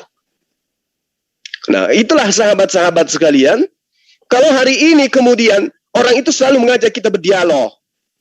Contoh, sebentar malam nih kita mau dialog dengan si Erben. Apa temanya? Yang mana yang mengajarkan moral? Al-Quran atau gospel? Dan dia. Sebenarnya ini terlalu jauh materinya. Karena pasti akan nampar dia sendiri. Harusnya yang dia damaikan itu adalah ajaran Kristen versus ajaran Yesus. Itu dulu yang mereka harus satukan. Seperti semalam kita lihat. Bagaimana kita diserang. Oh, Allah itu adalah sebuah nama yang tidak pernah diperkenalkan oleh pencipta langit dan bumi dalam kitab Torah, dalam kitab Zabur dan juga kitabnya ajarannya Yesus. Kata narasumber dari Kristen. Kita sudah menjelaskan, jangan dari perspektif pemahaman Islam. Kita ambil dari orang Kristen yang pernah sekolah di Turki. Yang sarjananya bisa dengan menggunakan bahasa Arab, pas dalam bahasa Arab. Kita akan materi itu. Kita sajikan bahwa orang yang bernama si ini itu menunjukkan bahwa bahasa Arab itu adalah bahasa Semitik. Yang akar katanya sama-sama dari bahasa Semitik, bahasa Abrahamaik, bahasa yang serumpun. Sehingga ketika dia mengatakan Eloa, Alaha, Ila, Allah itu memiliki akar kata yang sama. Udah selesai di situ sebenarnya. Dan ketika kita tanya, ketahuilah olehmu, kitabnya Nabi Musa berusia 1700 tahun sampai 1900 sampai ketika munculnya kitab gospel perjanjian baru itu. Lalu kenapa kemudian kata Yod-Heh-Vav-He bisa berubah menjadi Yesus? Kalau mereka minta, tunjukkan kepada saya data dalam kitab Torah bahwa dia menggunakan kata Allah. Sekali lagi saya katakan kepada mereka, dan kita harus pahami bersama bahwa Al-Quran diwahyukan oleh Allah itu tidak seperti kitab mereka. Melalui penyelidikan. Penyelidikan, kemudian investigasi, lalu kemudian mereka tuliskan berulang. Kalau Al-Quran itu tidak, murni wahyu. Mau dia seperti apapun kondisinya, kudu wajib dia adalah wahyu. Masalah benar atau nanti dibuktikan. Dan ternyata sekarang sudah terpapar bukti kebenarannya. Tidak ada satupun kekuatan yang mampu meruntuhkan kebenaran Al-Quran. Artinya dia murni wahyu, mutlak, absolut, nggak bisa ada dalamnya keraguan. Nah, kemudian ketika kitabnya Nabi Musa dengan kitabnya mereka yang mereka sebut perjanjian baru itu usianya ribuan tahun lamanya. Kita minta data kepada mereka. Udah petantang-petenteng sudah bisa menggunakan bahasa Ibrani pelan-pelan. Ditanya, oke. Dan kata Yod-Heh-Vav-He di dalam bahasa Yunani kitabmu itu apa? Muntah darah ditanyai kayak begitu. Muntah darah. Ayo tunjukkan Yod-Heh-Vav-He di dalam penyebutan bahasa Yunani dalam kitabmu yang jarak jauhnya itu 1700 tahun. Apa penyebutannya? Memang tidak ada. Loh, berarti Yod-Heh-Vav-He tidak disebut di dalam kitabmu. Nah sekarang kalau kita melihat berbicara mengenai Tuhan, berbicara mengenai Bapa, berbicara mengenai sembahan. Di dalam bahasa Yunani disebut apa? Theos, Theon, Kurios. Sekarang, kalau berbicara mengenai linguistik, penutur ajaran mana yang menggunakan kata Theos, Theon, Kurios itu di dalam ajaran agamanya? Maka kita akan diarahkan kepada pengajaran politeisme, Hellenisme, Stoa. Artinya, mereka konsepnya adalah konsep pagan Yunani Romawi. Tidak lari kepada Yod-Heh-Vav-He. Ini nyata. Jadi kayak mana lagi? Oh, Allah itu bukan nama Tuhan Abraham. Terus nama Tuhannya Abraham di dalam kitabmu bahasa Yunani itu sopo namanya? Namanya Tuhan kami itu adalah Hashem. Oh, bagus. Nama Tuhan kami itu adalah Elohim. Bagus. Apa lagi? Nama Tuhan kami itu adalah Yehova. Oh ya? Hashem. Oh mantap. Sekarang tolong tunjukkan di dalam original teks Yunani kitab kamu itu yang dituliskan pada abad pertama, menurut kalian dituliskan oleh murid-muridnya Yesus, di mana Yesus menyeru Tuhannya dengan sebutan Elie, Elie. Tolong tunjukkan dalam bahasa Yunani Elie, Elohim, Yod-Evafe itu disebut dengan sebutan apa? Muntah darah mereka itu. Sampai kiamat dunia ini tidak akan ada yang mampu bisa menjawabnya itu. Tidak akan ada yang mampu. Tidak ada. Afwan Gurunda, ini kita sudah kedatangan saudara kekristenan juga, yaitu Richard Sijabat. Mungkin ingin bertanya sesuatu kepada Gurunda atau Ustadz Jina Tahta. Silahkan. Siempre, Richard. Ini bahasa Halo, Indonesia. selamat sore saudaraku. Siempre sore, saudara Richard. Iya, saya dari tadi menyimak terus apa pembicaraan ini. Makanya saya selalu merujuk ya. Dari kemarin saya selalu merujuk kemana. Jangan pernah kita mempermasalahkan nama Tuhan itu. Kenapa saya selalu katakan itu? Karena itu tidak akan ada habisnya perdebatan itu. Yang utama kita perlu perdebatkan itu apa? Yang perlu kita uji ajarannya. Apakah ajarannya itu sudah mengarahkan kita kepada kehidupan kita untuk yang benar, untuk mengarahkan kita kepada yang kekudusan, kesucian? Itulah karena apa? Ajaran-ajaran yang keluar dari Allah sendiri tidak akan pernah melanggar nilai-nilai moral dan tidak akan pernah melanggar nilai-nilai manfaatnya.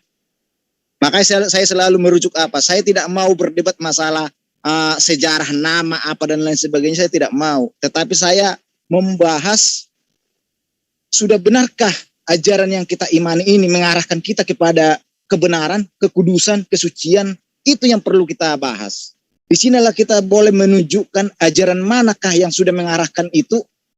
Bagaimana agama supaya bisa mengarahkan kedamaian di dunia ini, supaya tercipta kehidupan yang damai seperti kehidupan di surga terjadi di dunia ini. Itu yang perlu kita uji dari ajaran-ajaran yang diterapkan kepada iman kita sendiri gitu loh. Kalau kita hanya berbicara sejarah begini, tata bahasa begini, gak ada habisnya. Karena apa? Nggak usah jauh-jauh dalam. Mari kita buktikan. Silakan bukti aktual dari misalnya ajaran kekristenan yang bisa kita lihat secara nyata. Nanti dari Islam juga akan membuktikan dan dibawakan oleh Gurunda atau Ustadz Tafadol. Silakan, Richard, buktinya apa? Contoh lah, saya bilang ya, kalau saya mau merujuk ke ajaran lah, contohnya yang diperintahkan, ya kan? Iya, Pak. Ajarannya kan udah ada, bukti nyatanya aja. Nanti kita saling nunjukin. Iya, nih saya coba buka dulu di ini saya. Untuk waktu 2 minggu. Ya. Bukti nyata. Misalnya ajaran Yesus kan tampar pipi kiri lalu berikan bibir kanan. Nah, bukti nyatanya tuh apa? Misalnya ada di berita gitu kan. Coba. Contoh nih seperti dibilang, ampunilah musuhmu. Ya kan? Artinya apa? Kenapa kita disuruh untuk mengampuni orang lain yang berbuat jahat? Iya, bukti nyatanya bukan alasannya. Bukti nyatanya. Bukti nyata itu sudah dibuktikan oleh Yesus. Artinya apa? Dia dihujat kalian. Ini kalau praktek kalian. Sebentar, kalau misalnya kasihlah musuhmu kok Ustadz Yahya Waloni di penjara? Jadi begini Bang. Nah, sekarang kita coba dengarkan dari Islam mungkin karena berada Richard bingung nyari bukti nyata ya. Tafadol Gurunda dan Ustadz Bukan Bang. Silakan. Seperti ini Bang. Kalau masalah Ustadz Yahya Waloni, artinya apa? Kita hidup di dunia, ya kan? Ada hukum nasional. Maka yang membuat itu terjadi karena apa? Aku dong Kelvin nanti. Karena perdebatan agama itu selalu dipersekusi di Indonesia. Tidak dikasih ruang yang bebas. Artinya apa? Berbicara, mengatakan kebenaran pun bisa salah. Di Papua tuh bagus, bebas kalian bikin patung besar di Sumatera Utara tuh. Patung Yesus tuh, Yahudi gondrong tuh bebas kan bikin kok. Maksudku praktek, jangan kau ceritakan ini praktek kalian Kristen nih mengamalkan ajaran Yesus kasih itu tadi. Prakteknya Bang. Ya kasih mungkin ini masih ini di kampung saya Bang, jujur Bang. Mungkin Di kampung saya hanya masih bingung mungkin contohnya kayak gimana. Jadi kita coba dengarkan dulu dari Gurunda dan Ustadz. Gurunda dulu mungkin. Silakan Gurunda.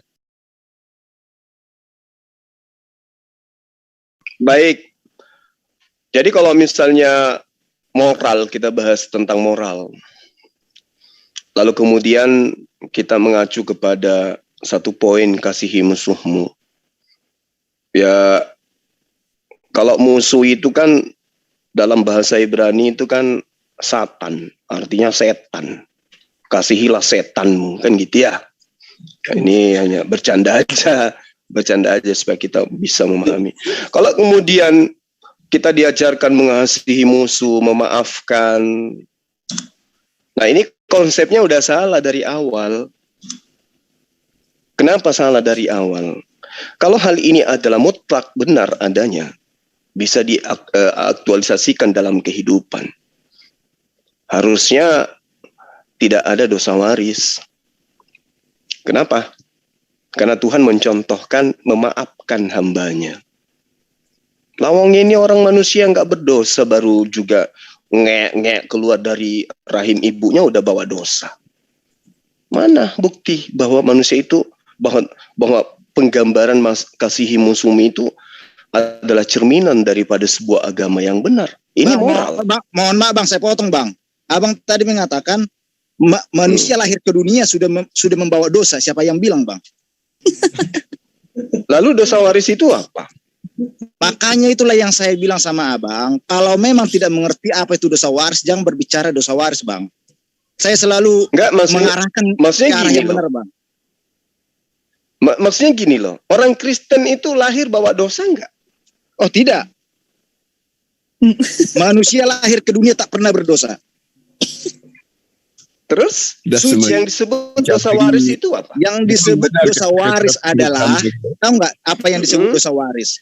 Dosa waris itu adalah penyebab keturunan Adam dan Hawa tidak lagi hidup di dalam surga. Sehingga apa? Pintu surga itu tertutup rapat-rapat bagi manusia. Nah, itulah. Di sinilah ketika kita berbicara moral, itu kita nggak boleh menyepelekan hal yang lain. Kalau saudara mengatakan akibat daripada dosa waris itu adalah penyebab sampai manusia itu tidak lagi di dalam surga, Anda lupa bahwa sebelum manusia dicipta itu memang diperuntukkan untuk mengisi bumi, bukan untuk di surga.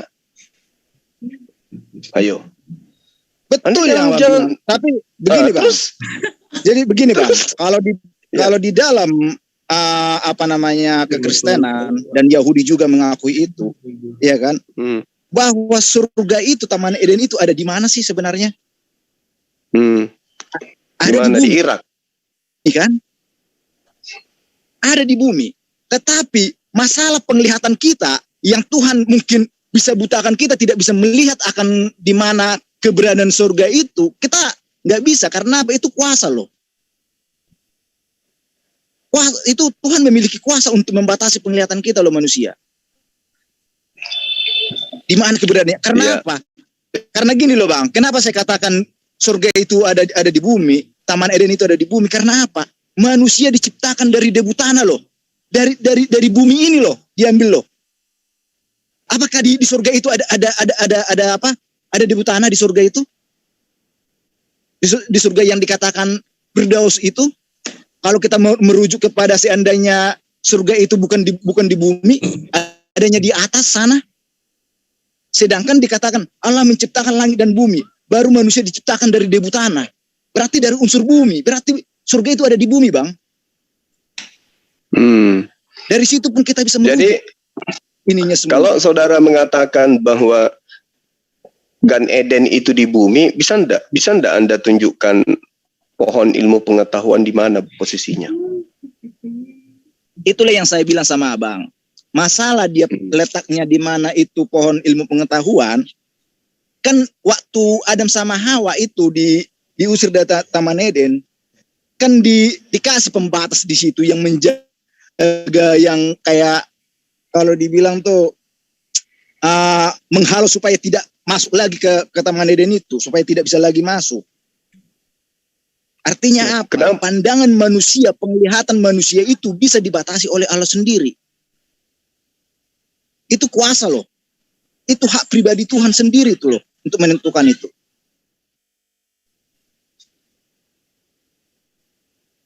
Jadi Gan Eden itu di bumi. Betul. Oh, tapi kita nggak tahu di mana Taman letaknya. Eden itu ada di bumi. Secara Terus, dari itunya kalau kan ada dikatakan kalau apa, Gan Eden sungai itu di Tigris, sungai bumi, apa itu kan ada tuh. Ada yang merujuk kepada daerah Irak.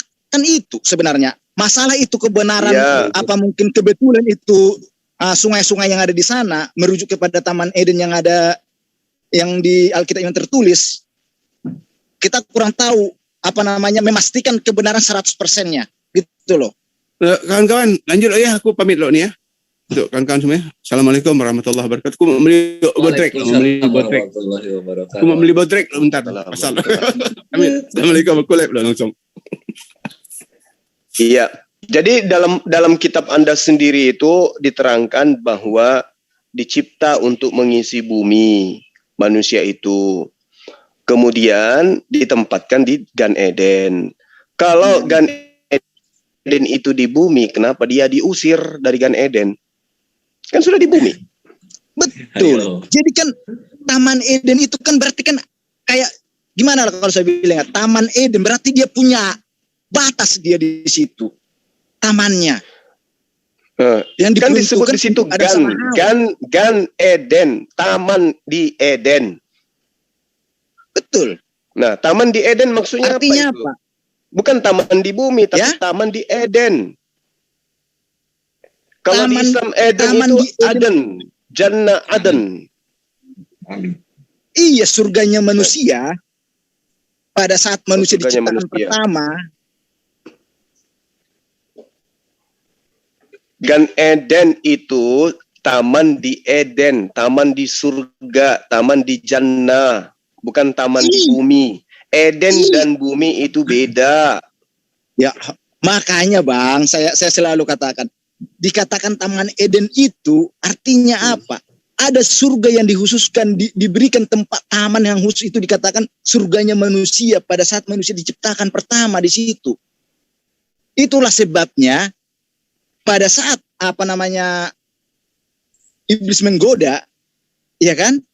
Dia bisa menggoda melalui bujuk rayu dari si ular tersebut kepada si Hawa.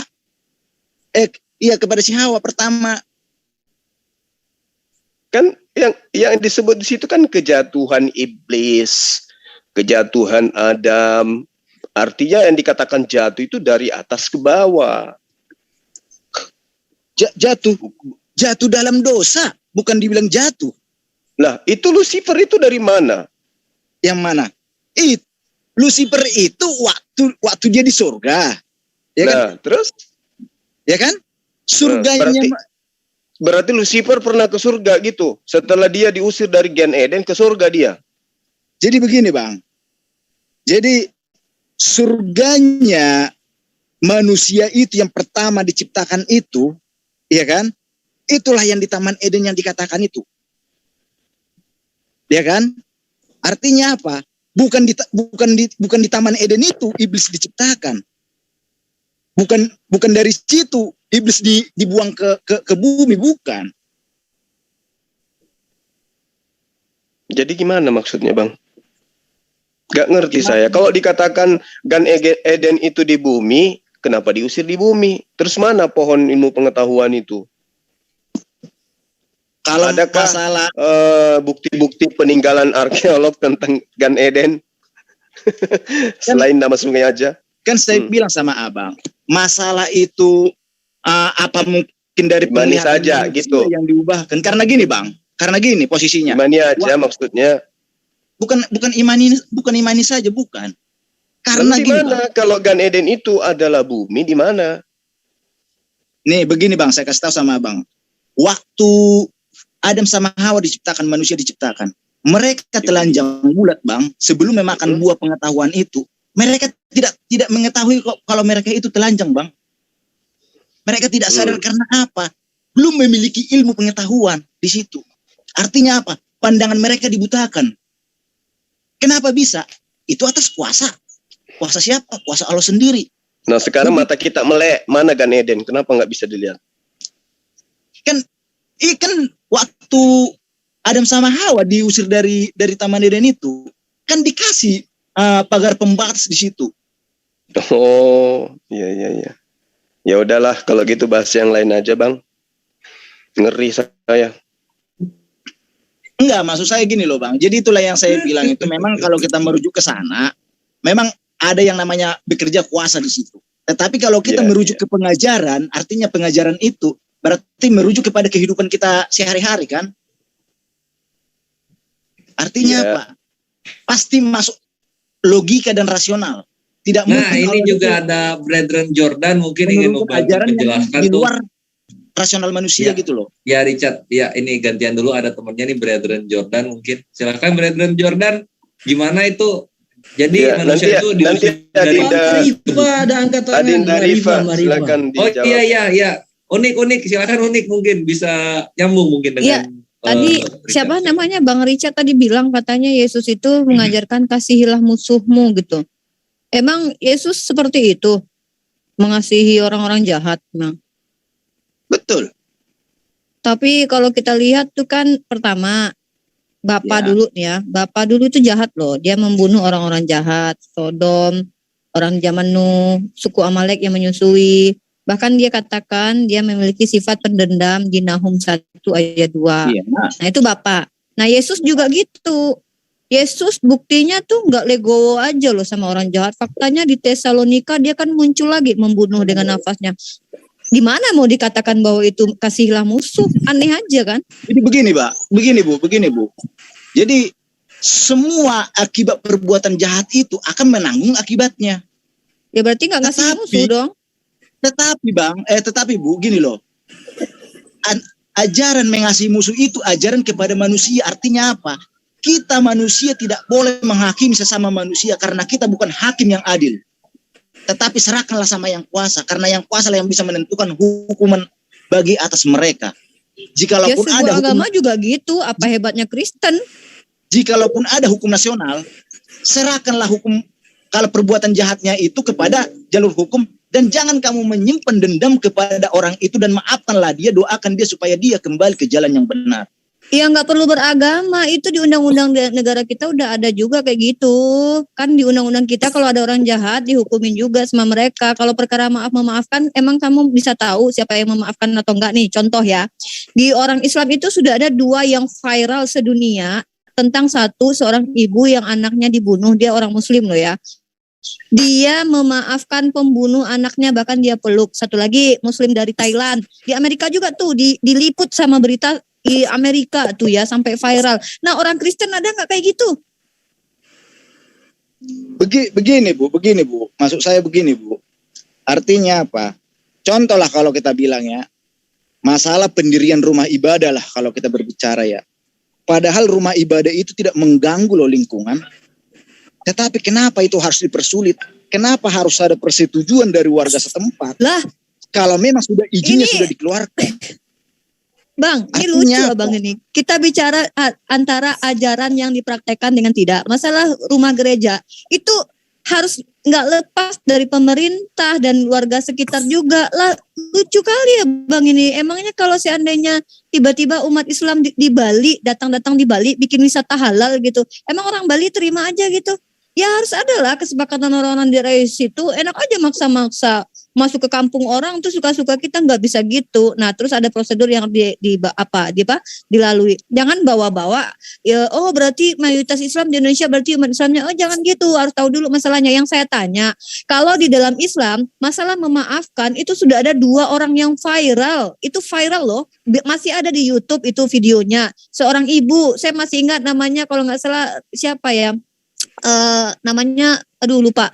Dia memaafkan pembunuh anaknya. Kalau nggak salah anaknya itu yang satu pengantar pizza, yang satu kalau nggak salah polisi kalau nggak salah ya. Dibunuh. Itu pembunuhnya dipeluk, dimaafin, bahkan tuh hakimnya terharu. Nah di Kristen kejadian kayak gitu viral di mana? Bu, udah aku bilang Bu. Kalian punya Roh Kudus loh. Kalau masalah ibunya menunjukkan hal-hal seperti itu pencitraan saja Bu. Kenapa saya katakan seperti itu?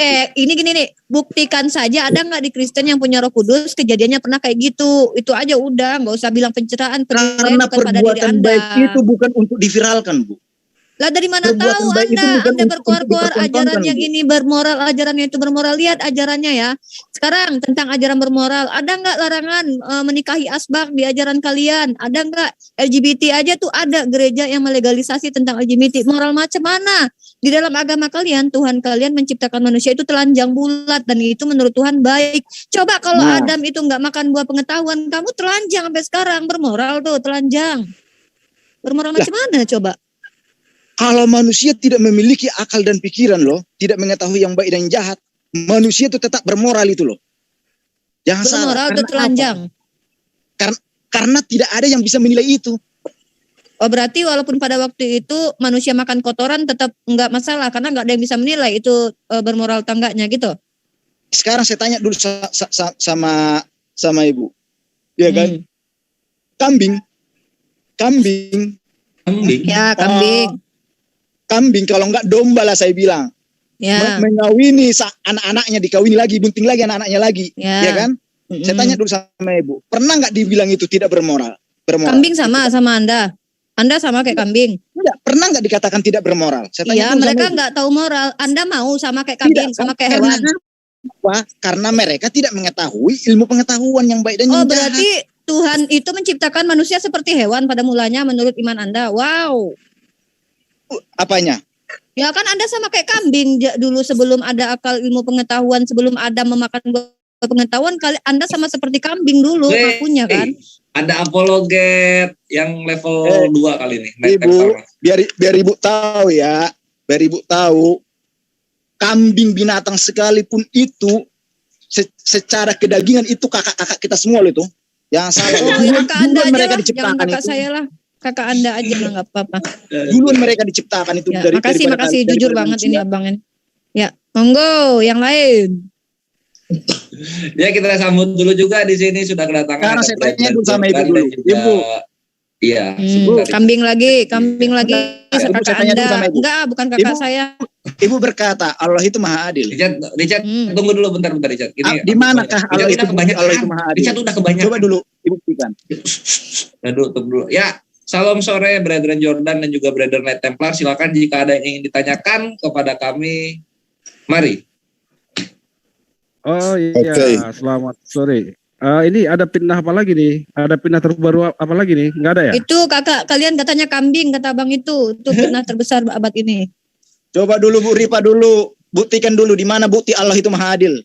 Buktinya Allah kami tidak mewujudkan dirinya seperti manusia bule karena keadilan Allah itu sendiri. Coba kalau dia jadi orang bule, aduh kasihan orang kulit hitam, aduh kasihan banget yang keriting rambutnya, aduh kasihan banget yang perempuan, nggak ada Tuhan yang perempuan. Mana ada perempuan? Mantap nih Ripa, lanjut. Kasihan banget. Apakah Allah itu sudah adil kepada laki-laki dan pada perempuan? Oh adil dong. Adilnya di mana? Apakah perempuan boleh memiliki suami lebih dari satu? Kamu mau mamamu dipakai rame-rame sama laki-laki? Kamu mau lakimu dipakai rame-rame sama perempuan lain? Kalau laki-laki nggak masalah, kan dia mampu. Kalau perempuan kamu mau adik perempuanmu dipakai rame-rame. Berarti kamu mau? Ya laki-laki nggak masalah. Buktinya zaman dahulu banyak tuh Salomo punya 7.000 istri, Abraham punya.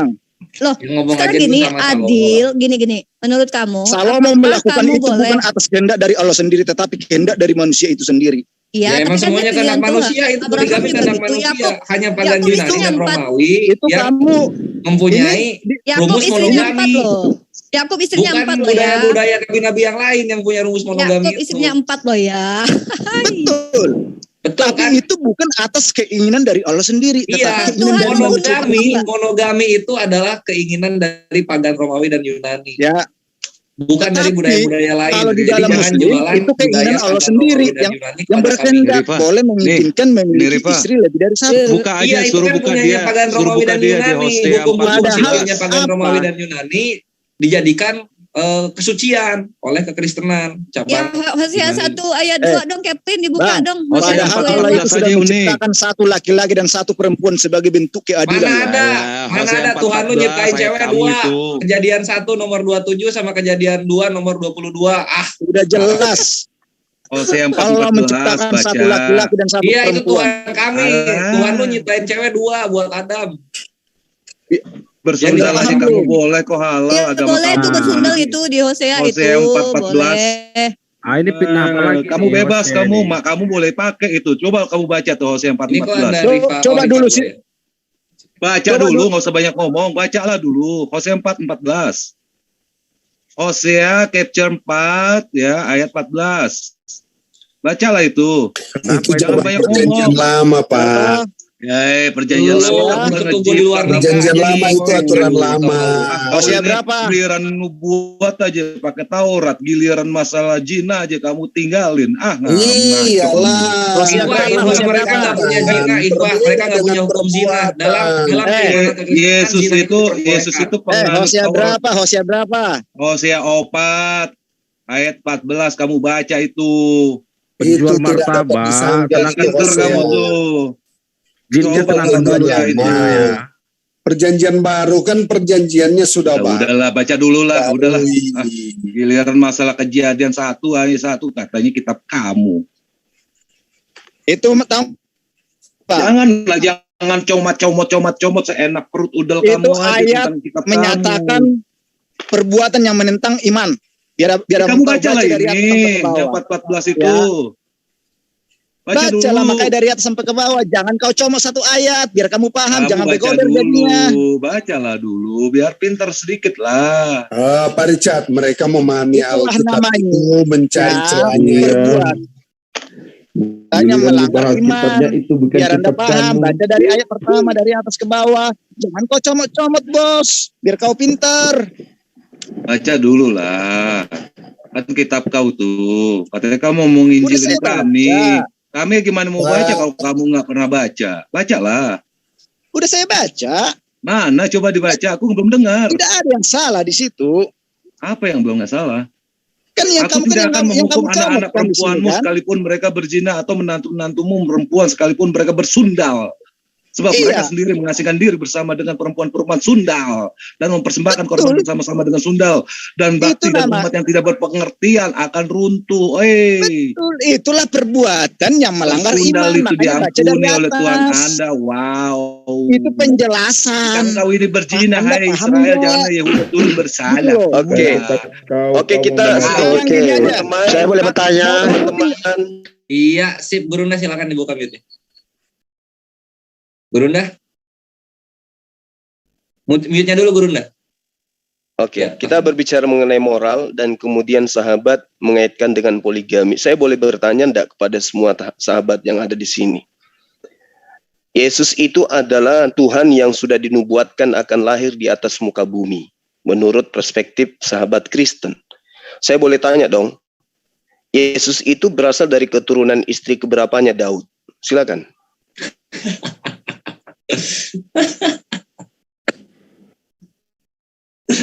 Kenapa? Ya, silakan dibuka mute-nya untuk Ya. Kang kawan kekristenan. Ya, ada apa dengan keturunan Daud itu? Pertanyaannya di mana? Aku malu mau jawabnya. Kenapa dengan istri keberapa? Berbicara Tinggal mengenai jawab moral aja. tentang poligami, katanya itu adalah ajaran yang tidak bermoral. Saya mau tanya, itu kan Yesus sudah dinubuatkan akan datang menjadi manusia dan dia adalah Tuhan menurut sahabat Kristen.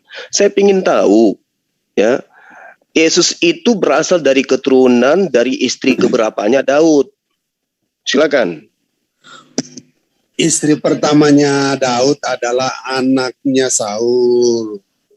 Kemudian entah ada masalah, kemudian dia berzina dengan Berseba. Tetapi karena suami Berseba sudah meninggal, maka dia sudah tidak dikatakan berzina lagi. Memang ada dosa pada Daud karena dia membunuh. Tapi kalaupun dia menikah Dan dengan anaknya Berseba, waktu itu meninggal. suaminya sudah tidak ada. Apa masalahnya? Bang, tunggu dulu Bang. Tadi Boleh Bang Juma bertanya? bilang apa? Dari keturunan istri yang keberapa Daud gitu? Bisa Saya bertanya, jelaskan Bang sama Roma. Bang Juma ya. Yesus itu bukanlah berasal dari keturunan dari istrinya Daud. Karena Yesus itu berasal dari sorga. Firman yang diwujudkan menjadi manusia. Maria itu hanyalah sebagai perantara. Sebagai Benar sekali, jalan untuk langit ke benar dunia. sekali. Biar Bang Juma memahami. Betul. Tanpa rahim Yesus nggak bisa keluar ke bumi. Nah sekarang pertanyaannya, jadi istri keberapa? Istri kedua kalau Dari istri selingkuhan. Hanya melalui, tahu nggak? Udah Hanya dijawab sama melalui Brethren sebagai John kan. perantara. Richard Pertanyaan udah korek, dijawab. goblok. Istri kedua katanya Gurunda. Mari dilanjut. Dari istri Sebagai selingkuhan. perantara. Iya ngerti gue. karena gantian anaknya dong. Saul itu dia mandul. Iya, gantian lah Kristen yang bertanya ke Muslim ini. Boleh ya? Oke sip. Pertanyaan kita close. Thank you istri kedua. Maka istri kedua itu adalah Hasil Poligami. poligami. Poligami boleh, Selingkuhan LGBT dulu, poligami nggak boleh, LGBT boleh, gimana nih aja? Di Iya, perjanjian baru. Itulah sebabnya. ini udah ya, dalam sip. perjanjian lama itu Udah, kita digenapi. mute lagi ya supaya rapi. Kita mute lagi supaya rapi. Silakan yang dari Kristen mau bertanya katanya. Templar. aja pengecut. Yuk. Enggak supaya rapi. Boleh Yuk. Boleh tanya? Bisa bertanya? Iya, silakan. Tadi Night Templar katanya mau bertanya dulu. Nanti ngantri ya. Maksudnya Silakan, enggak, Night Templar. maksudnya Kristen yang bertanya ke Muslim gitu loh. Iya, iya. Gantian ya. Iya, Silakan. iya, itu Bertanya maksudnya, dong. silakan. Heeh. Ini biar aku Dibuka dong jelasin surat tadi dulu. Al-Isra ayat 16. Jangan menjelaskan Tadi. lagi, kalian bertanya sekarang. Ini Aku mau lihat betapa jelasin yang kasihnya tadi kami dulu. memberikan kalian waktu untuk bertanya sekarang. Aku Silakan. kasih saya waktu 5 menit untuk menjelaskan yang tadi. Surah Al-Isra ayat 16 itu dong. udah beres. Ayo dong supaya maju topiknya. Daripada Ayo lu bertanya. bertanya lagi Al-Isra besok, lu 16 bertanya dong. lagi, datang satu bertanya lagi. Apa? Kalian bertanya kalian. Oh iya, gantian. Dibuka dong gantian surah Kristen Al-Isra ayat bertanya ya. 16 dong. Alis, oke. Ifah ada yang dibacain aja deh, nggak apa-apa. Kita Al-Isra buka ayat masing-masing aja. 16. Iya, kita buka masing-masing aja, silakan. Pertanyaannya? Ah, ini Surah pertanyaan Al-Isra menusuk ayat ini. 16. Ya, pertanyaan Iya, menusuk ini maksudnya ya. nggak ditampilin ke YouTube, kita baca masing-masing aja, nggak ada ini yang apa teknisinya nggak ada. Alisur 15 ya. Nah, kalau saya baca di sini terjemahannya ya, boleh nggak? Ya, boleh, Iya silakan supaya maju topiknya. Yuk lanjut. Terjemahannya Kita salah. ngecek Allah dari sini. Subhanahu wa taala hanya memilih orang kaya saja untuk diselamatkan, sedangkan orang miskin tidak. Waduh. Alisur Oh, enggak, 15 kan ya? Coba bukan ini penjelasan ini. Coba dibuka deh di situ deh. Iya, Barang siapa Al-Isra berbuat sesuai ayat 16. dengan petunjuk, maka sesungguhnya itu untuk dirinya sendiri, dan barang siapa tersesat, maka sesungguhnya itu bagi dirinya sendiri. Dan seseorang yang berdosa tidak dapat memikul dosa orang lain. Oh, ini menentang dosa waris. Salah ayat mungkin ya. Yang mana coba? Salah surat. 16 Bang. 16. Oh, 6. Dan jika kami hendak membinasakan suatu negeri, maka kami perintahkan kepada orang yang hidup mewah di negeri itu agar menaati Allah, tetapi bila mereka melakukan kedurhakaan di dalam negeri itu, maka sepantasnya berlakulah terhadap perkataan hukuman kami, kemudian kami binasakan sama sekali negeri itu. Nah, silakan kesimpulan yang lu buat gimana? Pertanyaannya Bang, kenapa Allah itu hanya memberitahukan kepada orang kaya saja? Apakah orang miskin bukan termasuk umatnya? Sehingga orang miskin tidak diberitahukan juga? Apakah hanya orang kaya saja yang mau untuk diselamatkan? Jawab itu. Bukan kitabmu, jadi jangan menafsirkan. Iya, bukan menafsirkan, itu pertanyaan Ikhwa. Mohon di ini mari kita jawab dengan akhlakul karimah. Pertama, silakan Gurunda, nanti kemudian dilengkapi dengan asatidz yang lain. Tafadhol Gurunda. Metode Al-Isra apa cara ayat membacamu? Ya, dijawab. Mana? Gurunda? Unik? Boleh sedikit Kang, yang setahu saya boleh. Ya. Jadi Quran dibaca Ya, tafadhol secara Akinangun, baru metode. Unik Rifa ya. Nanti berarti ya. Nanti dilanjut aja. Ya, jadi izin teman-teman menjelaskan, kalau nggak salah itu Aku kami mau beli ini, roti dulu ya. Nanti tolong dilihat. Rasul kami ini pada awalnya diikuti oleh orang-orang yang miskin, orang-orang fukoro, orang-orang lemah di antara penduduk Mekah pada waktu itu. Justru kalau nggak salah, ini tantangan Allah kepada orang-orang kaya. Membuktikan bahwa mereka ini pada hakikatnya sangat menerima kebenaran dari Allah. Ya. Ini mau Itu yang dijawab atau enggak sih? Itu si Arjuna kalau enggak mau dengar jawabannya mending lu mingkem. Ngerti enggak? Pak Budangun lagi ngejawab.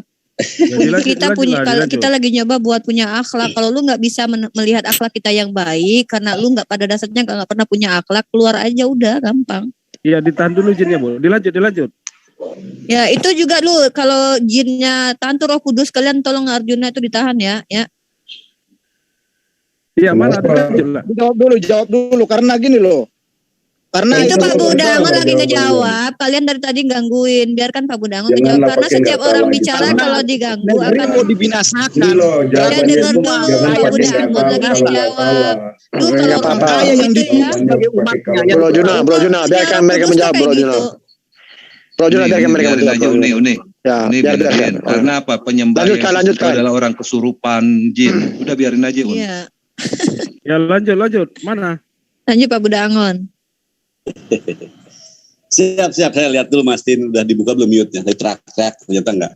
Jadi gitu teman-teman ya, silahkan Anda lihat sejarah dulu bahwa Nabi Muhammad pada awalnya ketika dia menjelaskan ayat-ayat kami, ayat-ayat Tuhan kami, yang mengikuti justru orang-orang lemah di antara kami, orang-orang fukoro, orang-orang lemah, orang-orang yang bukanlah para pembesar atau orang-orang kaya. Di sini yang saya lihat dan saya dengar dari Ustadz kami itu bahwasanya orang-orang kaya itu sangat sulit menemui kebenaran, itu loh intinya. Silakan nanti mungkin guru-guru kami akan menjelaskan. Tapi yang tahu saya ini semacam sindiran Allah kepada orang-orang kaya gitu. Kita cek ya bahasa Qur'annya. Janji kami hendak membina suatu negeri, maka kami perintah kepada orang hidup mewah di negeri itu agar mentaati Allah. Ya, di sini kelihatan ternyata mereka pada hakikatnya nggak mau mentaati Allah kan, dan inilah cara-cara Allah untuk membinasakan mereka. Real kenyataan setelah Rasulullah melaksanakan apa yang ditanya oleh Tuhan, mereka pada akhirnya tertawan kan. Sebagian mereka beriman kepada Allah, sebagian mereka adalah benar-benar tertawan, dibinasakan oleh Allah. Maka digantilah posisi kepemerintahan Abu Jahal yang songong, yang maaf ya, rejim pada itu akhirnya berpindah tangan kepada Rasulullah. Beginilah cara Allah membinasakan mereka. Sama seperti zaman-zaman sebelumnya. Kita lihatlah, datangnya para nabi itu pasti ya ditentang oleh orang-orang pembesar. Kenapa? Karena udah nyaman dengan apa yang mereka rasakan hari ini. Duit ada, makanan banyak, perempuan banyak. Ya mereka ketika mau melaksanakan ketetapan Tuhan akan keberatan. Sama seperti kalian ketika hari ini, andaikan saja kami mengajak kepada yuk yang mencuri kita potong tangan, pasti di antara kalian tidak akan menerima karena itu berat bagi kalian. Lalu harta saya dapat cukup. Loh. Ya, jadi binasa bangsa-bangsa yang kuat di zaman dulu ya begini. Ketika Allah menurunkan kepada kalian hukum-hukumnya, kalian yang akan menolak dan binasakanlah bagi kalian yang menolak. Demikian mungkin. Semoga ya, aku tambahin. Kan pertanyaan tuh simple, biasanya jawaban wajar panjang. Kalau kalian nggak mau dengar, minggat, gampang banget ya. Kewajiban kami menjawab, bukan cuma buat untuk kalian tapi yang nonton juga. Jadi kalian itu sukanya memang gitu, memang udah lama ngambil terjemahan terus mentafsir seenak udel. Emang kitab kami sama kayak kitab kalian, beda dong ya. Nah di situ jelas di ayat sebelum ayat 16 itu sudah ada di ayat atasnya. Barang siapa berbuat sesuai dengan petunjuk Allah, maka sesungguhnya itu untuk keselamatan dirinya sendiri. Dan barang siapa tersesat, maka sesungguhnya kerugian itu bagi dirinya sendiri. Itu di atas sebelumnya udah dikasih tahu, nggak ada pilah-pilahnya. Barang siapa artinya apa? Siapa aja.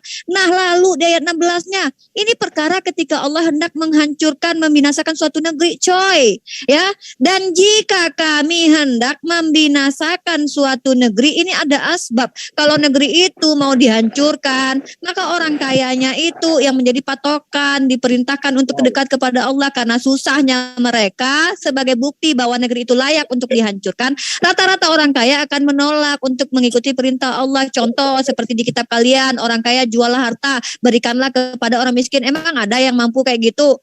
Gak ada di kitab kalian, makanya Yesus mati bunuh diri buat kalian karena gak ada yang mampu ngelakuin itu. Nah pertanyaan serupa juga saya ingin tanyakan kepada kalian. Tolong kalian jawab, kenapa Tuhan kalian kok rasis? Cuma milih orang Yahudi atau Bani Israel doang. Ya pertanyaan ini apple to apple loh ya. Kenapa? Jawab dulu, kami sudah jawab. Jawab lagi. Kan udah saya jawab. Belum terjawab jawaban itu. Belum terjawab. Kalian terima itu jawabannya. Sekarang kenapa Tuhan kalian rasis? Karena gini loh, kalian rasis. Kenapa Tuhan kalian itu hanya memilih orang Bani Israel dan membunuh suku Amalek, bahkan Bani suku Amalek yang menyusui juga dibunuh sama Tuhan kalian. Dia hanya memilih Bani Israel. Tuhan macam apa kok rasis? Kok cuma milih orang Bani Israel dan membunuh suku Amalek? Ayo jawab. Tuhan macam apa rasis seperti itu? Tanya dulu sama Bu Rita, apakah hanya orang kaya saja yang menjadi umatnya Allah Subhanahu wa Ta'ala? Kan saya sudah bilang baca ayat di atasnya 15, barang siapa Rifan, yang kau mentaati bilang hukum mengatakan kami Allah. menafsir Kan kata seenak Allah udah. begitu. Gimana Jadi mau nggak ada di menafsir situ seenak udah? kata Allah Karena gini, bahwa orang Ustaz. kaya aja. Di mana Karena gini. kata-kata bahwa Allah hanya akan menyelamatkan orang kaya itu di mana? Kau itu juga mengatakan yang diberitahukan hanya kepada orang Dan kaya saja. jika kami hendak Saya anak membinasakan muda, suatu ini, negeri, saya maka jelasin kami ini. perintahkan, dengar dulu ya, gini, dengar, punya telinga dengar ya, jangan kayak orang bani apa namanya kayak ular beludak di yang dibilang Songong Yesus ya. panjang lebar, Jadi kau gini, banyak bacot. dan kenapa Tenang. takut menerima kebenaran? Takut menerima Kau kenyataan. katakan kami seenak Oh, udah. Kau kita juga yang takut. Karena gini loh, enak udah kau. Allah di dalam Alkitab itu tidak pernah memilih kaya atau miskin. Justru Ada di jika suatu atasnya. jika Justru di suatu atas negeri mau dibinasakan barang. seperti Sodom dan Gomora, yang diselamatkan Ya. itulah orang-orang benar seperti Lot sama keluarganya, bukan orang kaya atau orang miskin. Tunggu. Di mana di sini bahwa Allah hanya menyelamatkan orang kaya saja. Buktinya Dan jika perintah kami hendak pemberitahuan Sebenarnya- jika Jika Jika itu suatu bukan negeri orang mau kaya, jadi dibinasakan, orang kaya yang durhaka. hanya ini. orang kaya saja yang Di surat diberitahukan. Al-Isra orang ayat miskin tidak 16. diberitahukan? Ya, dia melintir. Ya, bacanya gini Siapa nih, begitu bacanya. dia Karena melintir. memiliki Kau uang, bilang tidak kita Sebentar, menyengsarakan sebentar. nanti, Kau sering sehingga tidak menafsirkan dihukum. seenak Ya, udah juga oke. kok. Wa iza Oke. aradna an tahlika qaryata amrona mutrafiha fafasaku fiha Artinya, alaiha, diam dulu.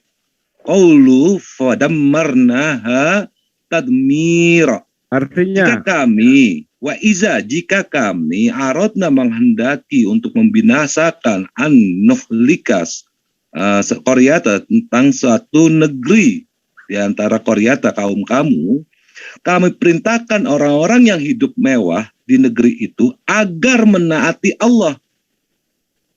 Ya, lalu mereka melakukan kedurhakaan. Siapa yang mereka itu? Itu orang kaya itu yang cinta kepada dunia. ya kenapa harus orang kaya? Ya karena orang Karena kaya mereka nggak mau yang melakukan susah. perintah Allah. Bu Rita, Karena orang yang contoh sudah lah. kaya Contoh lah. biasa. Negeri dengerin dulu. mau dibinasakan. Mau dengar gak jawaban saya? Masa cuma orang kaya Kamu dong punya- diberitahu kamu mau dibinasakan supaya bertobat? Kamu Orang punya miskin etika tidak Di bicara mana nggak? dikatakan bahwa hanya orang kaya yang diberitahukan akan dibinasakan. Di situ dikatakan orang-orang kaya diperintahkan untuk mentaati Allah ya, karena orang miskin Iya. sudah duluan Kenapa mentaati hanya orang- Allah. Karena orang miskin Kenapa sudah hanya- tahu. Orang miskin Kenapa sudah tahu hanya orang kaya rata-rata yang orang susah diperintahkan? di zaman Rasulullah. Memang orang susah tidak Ya, butuh perintah mana itu. kata-kata Tidak bahwa butuh hanya untuk orang kaya yang diselamatkan. diselamatkan mana? Kalau Gimana tidak ada keadilannya? kata-kata Ayo. hanya orang kaya yang Katanya diselamatkan. adil. Berarti kamu melintir, Buktikan kamu fitnah keadilan ya. itu. Dengerin. Kamu tunjukin di mana Kaya miskin. Maaf teman-teman, kayaknya kami nggak dapat ilmu deh kalau begini caranya. Pak Jordan, Pangon, coba dikejar Pangon, minta di mana dia tunjukin kata-kata hanya orang kaya yang diselamatkan. Itu premisnya. Kalau tidak bisa dia tunjukin berarti dia memfitnah Al-Quran. Ini sudah penistaan karena kita tidak pernah melakukan pemfitnahan ya Pangon. Ya, mana? Ya, maaf Uti, sekali lagi harus saya lagi Kemampuan maaf tukang teman-teman. lapor. iya dong. Kalian kan penista agama biar semua Kemampuan tahu bahwa kau kalian jadi itu tukang lapor. tukang memfitnah agama Kemampuan aja. Ayo tunjukin di mana bahwa tertulis hanya orang kaya yang diselamatin di surah Al-Isra itu. Ayo tunjukin di mana frasa Di bagian mana? situ dikatakan yang diperintahkan. Artinya Ya, apa? yang diselamatkan. Kamu tadi bilang orang kaya aja yang diselamatkan. Mana? Mana tertulis hanya orang kepada kaya yang orang kaya diselamatkan? saja. Emang orang Ya. miskin tidak butuh selamat.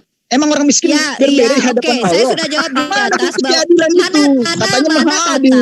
mana kata bahwa Mentang-mentang- hanya orang kaya yang Mentang-mentang orang diselamatkan. miskin yang dipandang. Sekiranya Anggap umat diselamatkan, terjemahan belum dikasih ini tahu. bisa diam Gimana dan sih? saya diberi ruang untuk menjelaskan. Ya, Bang umat Zulma, Islam. monggo Bang Zulma.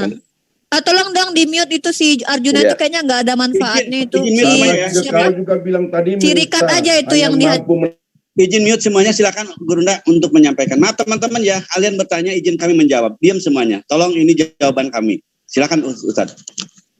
Ya, jadi kalau berbicara mengenai apa yang tertuang di dalam surah Al-Isra ya, itu sudah sangat terang sebenarnya. Seperti yang Adinda Rifa jelaskan di ayat ke-15-nya. Hanya saja memang karena tujuan bertanyanya itu adalah mencari kesalahan. Jadi kebenaran yang muncul akan disalah-salahkan. Ya.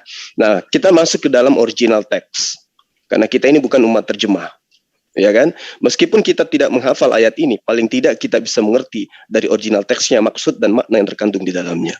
Nah, kemudian ketika berbicara mengenai surah Al-Isra, yang diterangkan ini adalah mengenai asap.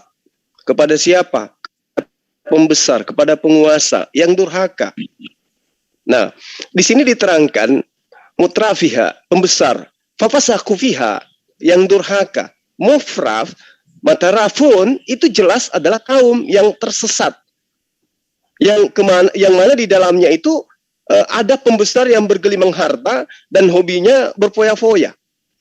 Ini yang kemudian ditujukan oleh Allah adalah sebuah daerah yang memang spesial. Di dalamnya adalah orang-orang yang cenderung melakukan kemaksiatan.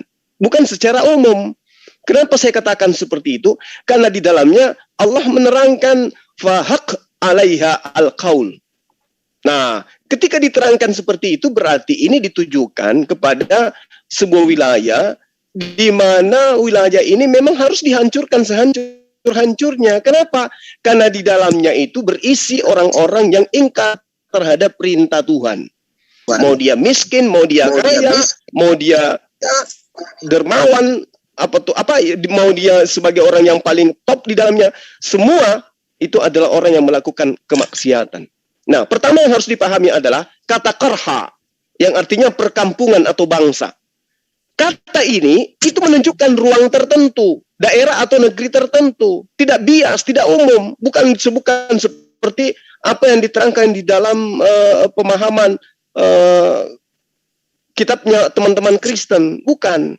Seperti bagaimana kemudian diterangkan bahwa lebih susah, lebih mudah onta masuk ke dalam lubang jarum daripada orang miskin. Disinggung dulu dong, orang miskin itu bagaimana itu harus disinggung. Ini bukan berbicara mengenai diam dulu dong. Ini bukan berbicara mengenai miskin ataupun kaya.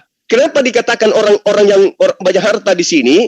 Karena di mana-mana di sebuah wilayah yang terpandang yang menjadi panutan masyarakat sekelilingnya adalah orang yang paling banyak harta di antara mereka.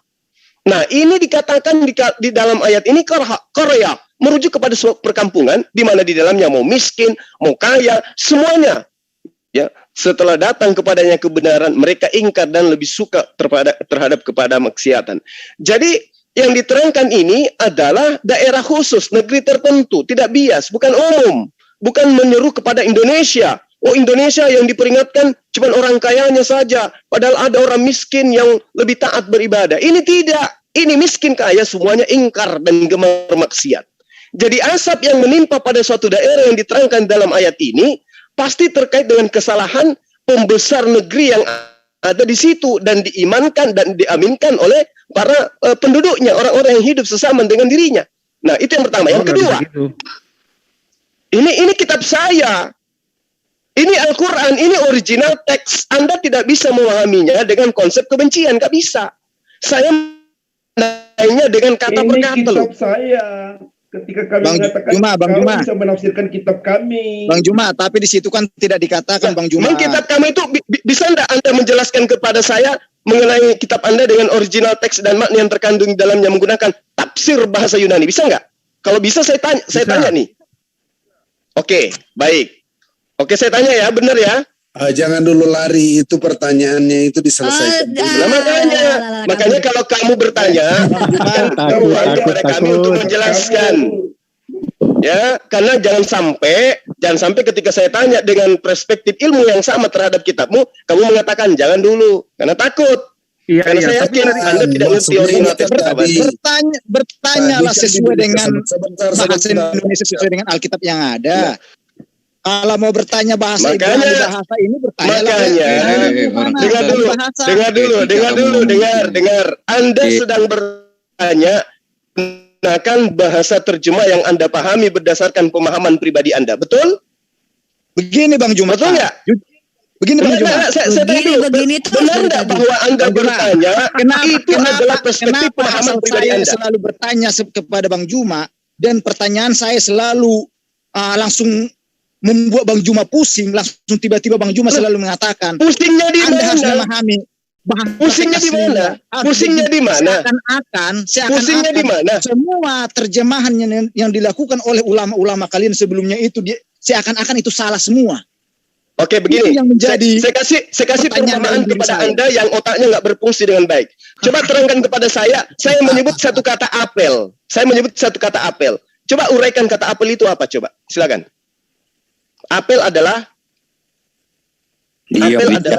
Nggak tahu dia itu, Bang. Harus orang Keleraiannya kaya. pun nggak tahu dia. apel adalah jawab dulu. Saya tanya sama Anda. Apel adalah Merek HP. Nggak bisa jawab itu Gurunda. Anda akan mengemukakan kata apel ketika Anda memahami struktur kata yang ada di dalamnya dan rasa bahasa yang Anda digunakan. Oke? Kalau hanya menggunakan kata apel, maka Anda tidak akan memahami apa maksudnya ini. Bisa buah, bisa perintah, bisa ini adalah merupakan upacara, atau ini adalah Merek HP, merek HP dan seterusnya. Jadi saya harus ulama- menjelaskan sebagai yang punya ulama-ulama kitab, kalian bukan yang Anda. menerjemahkan itu ke bahasa Indonesia itu salah dong berarti. Tidak salah. Sekarang yang Anda paparkan ini adalah pemahaman pribadi Anda, kan? Bukan, saya kan berdasarkan terjemahannya ada di situ. Nah, itu maksudku. Terjemahan ini kamu pahami berdasarkan pemahaman pribadi kamu, kan? Secara bahasa Indonesia loh, konteks bahasa Indonesia. Iya, dia tadi bertanya Iya, kenapa harus orang memahami karena di sini akan pemahaman pribadimu. Merujuk kepada orang kaya, karena bukan dikatakan kepada seluruh negeri. Mending kalau kepada ke seluruh penduduk negeri. Iya, ini saya sedang menjelaskan kepada Anda, tetapi Anda tidak mau. Orang kaya saja loh. Anda memaksakan pemahaman. Miskin itu Dengar dulu. Keselamatan. Woi, jangan banyak minum tua kau, woi. Udah. Itu pemahaman pribadi kamu, makanya jangan menjadi umat terjemah. Ngerti? Banyak minum tua kau. Allah itu maha adil, tetapi tidak adil di Ya, dalam. tolong bahasa dan bergantian ya. Salam sore juga untuk Bang Labu. Mari kita lanjut lagi topiknya. Silakan dibuka mute-nya Gurunda.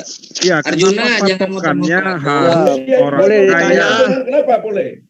Ini ditanya, Harus orang ini kaya. ditanya mau dijawab tapi ribut apa sih yang maunya ini orang ini? Coba tuh dulu itu karena mau dijawab. Satu persatu aja. Halo. Dengernya lah. Kalau Santai kalian aja cuma ngomong, menanya Mas. terus dijawab nggak usah nanya lah. Kasih Ngapain si dijawab? Richard ini hatuha dengan Bang Zuma dulu Bisa. aja deh, moderator aja pakai timer yuk. Iya, Mal. Iya betul itu Bu Ripa. Ya, Betul. ya, di timer aja. Saya biar enak. kalau orang yang punya ilmu malas. Maju mereka berdua, Bang. nggak bisa Bisa jawab. ditanya. Bukannya malas. Dengerin dulu. Oh Bang Zuma, Malas saya kalau nggak pusing punya dengan Kenapa pertanyaan orang Anda. miskin tidak Dan diperingatkan di saya situ? pusing dengan pertanyaan Anda. Kemana orang Saya miskin siap itu? Orang dibaptis miskin sama tidak Anda. butuh keselamatan. Nggak perlu dibaptis, dibaptis, nggak perlu jadi muslim. Yang Jadi Kristen di sini ya bilang Bang malu-maluin Zuma orang pusing, Islam saya aja. pusing. Itu siapa? Al-Quran Hal itu si bukan Richard, saya, tahu Yang nggak? paling Boleh banyak tanya. Richard, menyembah Richard, kepada Tuhannya. Richard, Udah, tolong ini tunjukin koreksi Bisa mana bertanya. turun kata- menjawab ini kalau kayak gini caranya ya. Jangan sakit hati ya kalau gua jawab ya. Tadi Ya, siapa yang nanya nggak minta orang itu miskin? dulu. Di mana tertulis Bisa tanya. bahwa hanya orang kaya yang diselamatkan mana saya minta kata-kata itu pakai bahasa Indonesia. Kan, Mana? kan sudah saya Udah mah katakan. bertaki aja Hanya kerjanya. Mana Orang-orang. Kan Coba sudah, di-mute dulu, Mana? Di dalam di-mute. kalau kita membaca Iya, silakan Gurunda dibuka mute. Saya mau tanya sama yang orang yang tidak punya ilmu tadi itu. Kejadian yang terjadi di Palu barusan, itu ada orang kaya, ada orang miskin. Semua kena bencana. Saya ingin tahu sama Anda. Apakah orang miskin semua di sana itu diselamatkan? Orang kaya yang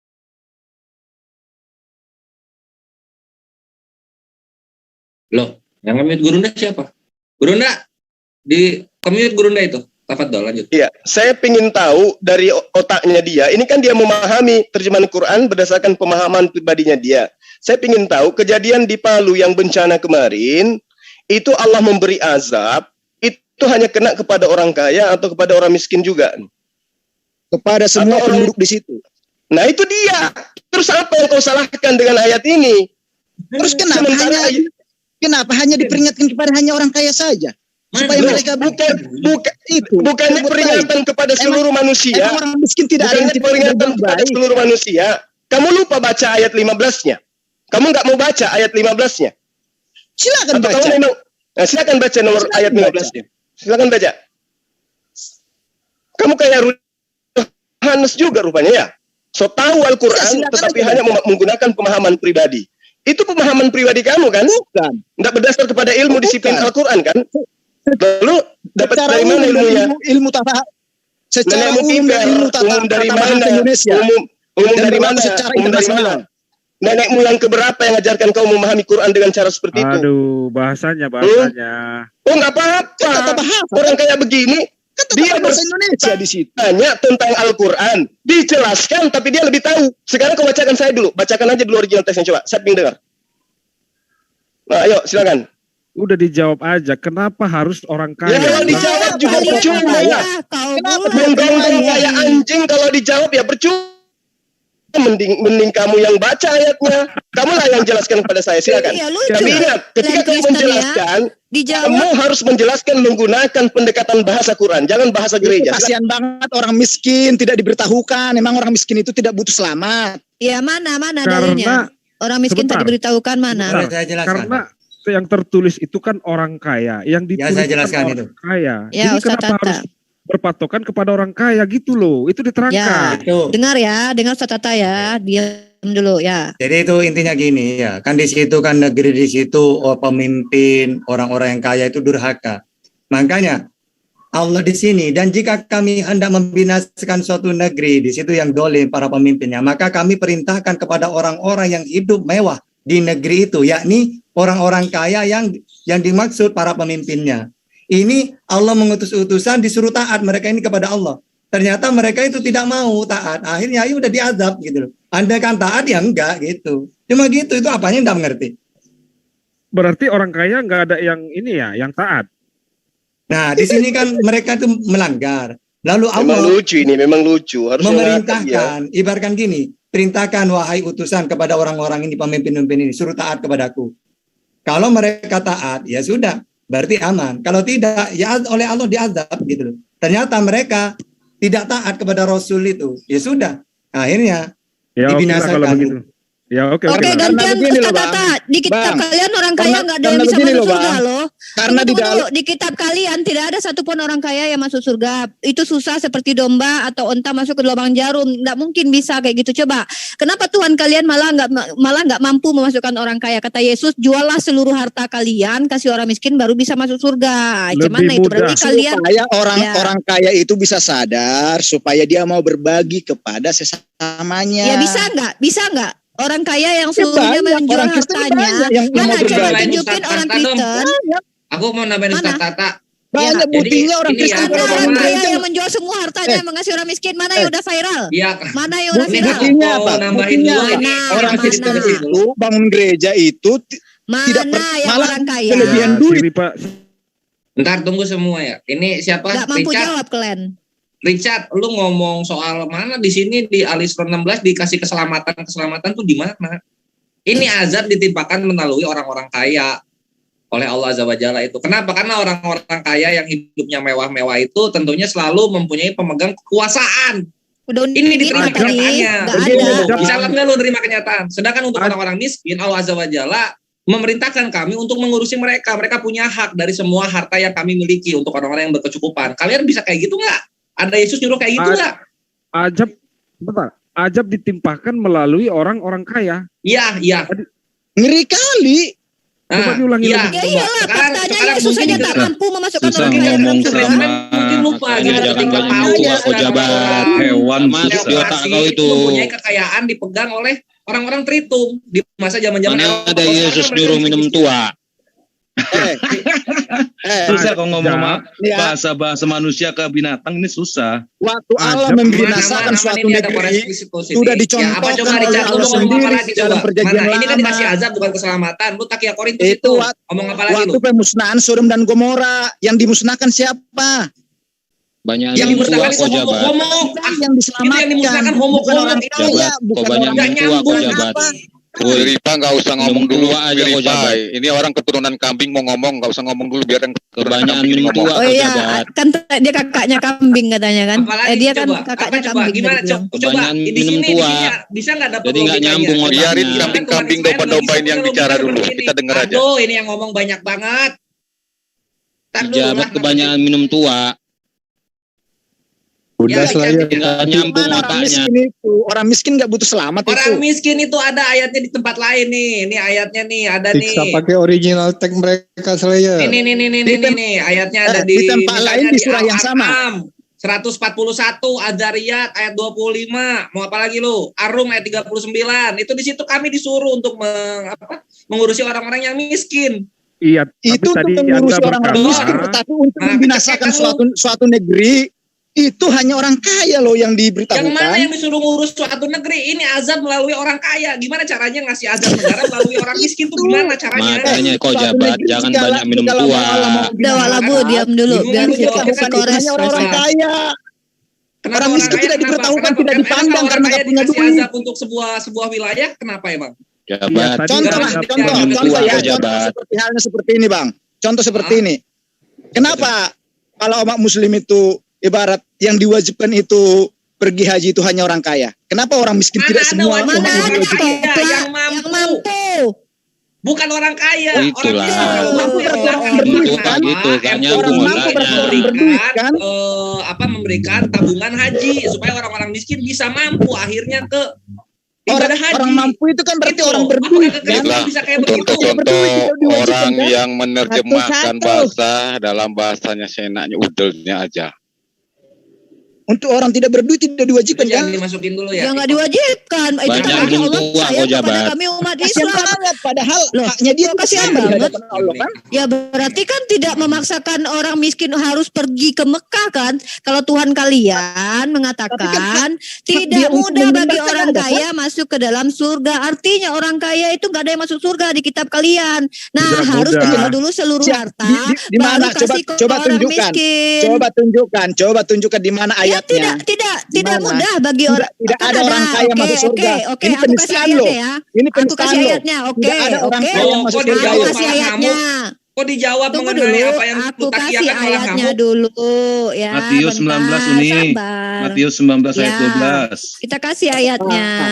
Tidak mudah, bukan berarti tidak bisa, bukan berarti tidak ada. Ya coba biarin dulu Pak. Tadi katanya tidak ada satu orang pun orang kaya masuk surga. Memasukkan onta ke dalam lubang jarum. Tunjukin aja orang kaya bisa masuk surga. Matius 19:23 Uni. Ayatnya yang mengatakan tidak ada satu orang pun orang kaya masuk surga di dalam Kristen. Coba tunjukkan. Di kitabmu bahkan tidak ada yang selamat. Itu janji bukan larangan. Di kitabmu tidak ada yang selamat loh. Itu kan tidak ada satupun orang kaya yang masuk surga di dalam agama Kristen. Yang di surga itu orang Bani Israel yang termaterai. Bahkan kata Yesus, guru banyakkah yang diselamatkan? Kata Yesus tidak ada. Cobalah masuk ke pintu sempit itu, tidak ada. Itu penistaan itu bagi orang kaya orang Kristen nanti itu. Coba tunjukkan. Oke, iya. Matius 19:23 banyak bacot. Ya, banyak bacot orang ini ya. Dikasih tahu ayatnya dia kejang-kejang. Di mana ayatnya tidak ada satu orang pun orang kaya yang bisa masuk surga. Baca dulu, jangan banyak ngomong. Nah, Yesus berkata kepada murid-muridnya, aku berkata kepadamu, sesungguhnya sukar sekali bagi seorang kaya untuk masuk ke dalam kerajaan sorga. Sekali lagi aku berkata kepadamu, lebih mudah seekor onta masuk melalui lubang jarum daripada orang kaya masuk ke dalam kerajaan Allah. Susah. Kata sukar berarti ada kan? Bukan berarti tidak ada kan? Kata sukar kan? Ada riba. Tadi Ibu Rifa mengatakan tidak ada satu orang pun orang ada yang masuk surga. Masuk lubang jarum nggak ada bang. Ya, kalau onta saja nggak ada, gimana orang kaya? Ayo. Nggak ada bang. Itu perumpamaan itu bos, perumpamaan. Kita bahasa perumpamaan. Istilah. Dari kalau kita ngerti bahasa kita saya ajarin, datang ke Ciracas saya ajarin.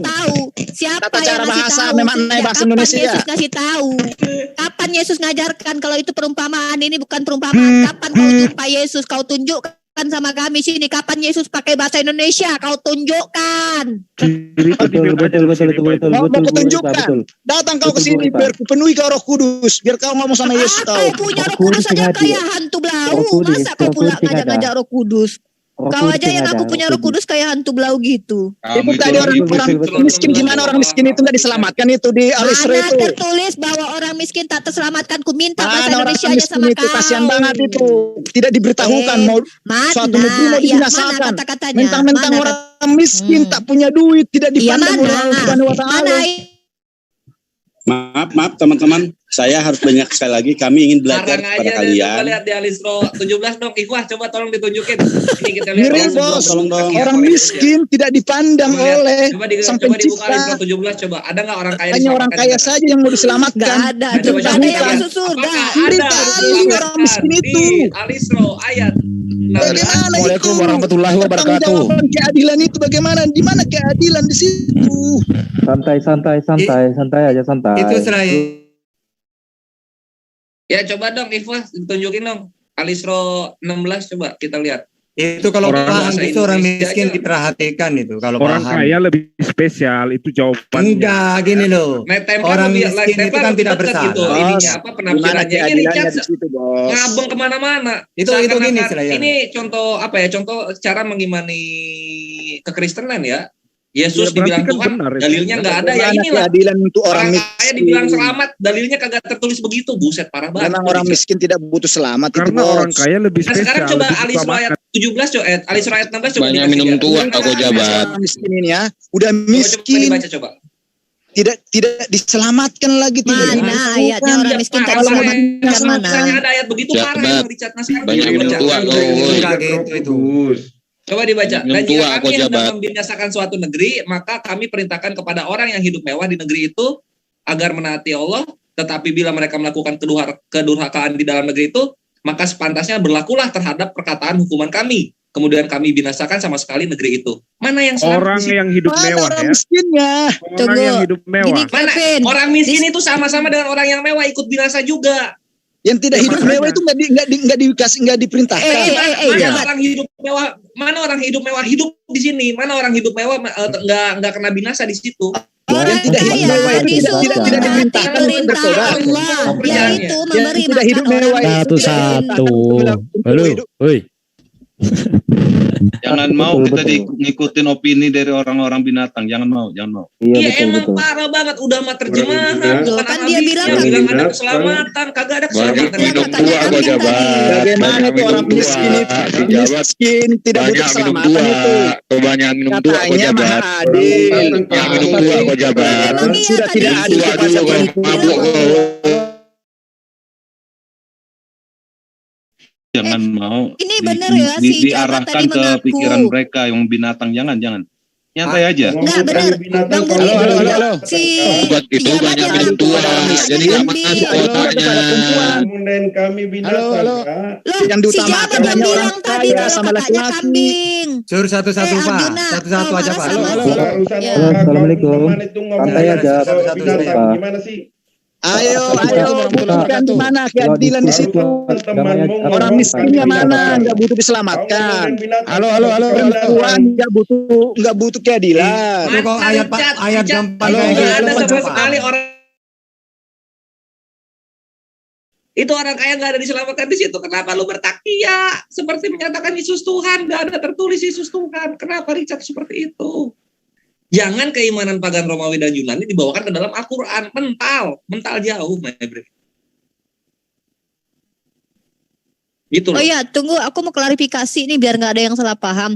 Tadi yang kenapa Bang Budi bilang binatang karena si Jabat sendiri bilang kakak dia kambing ya. Jadi ini ada rekamannya loh dari tadi. Jadi kalian jangan baper kalau mau marah sama si Richard karena dia bilang kakaknya kambing karena itu lebih dulu diciptain kata dia tadi.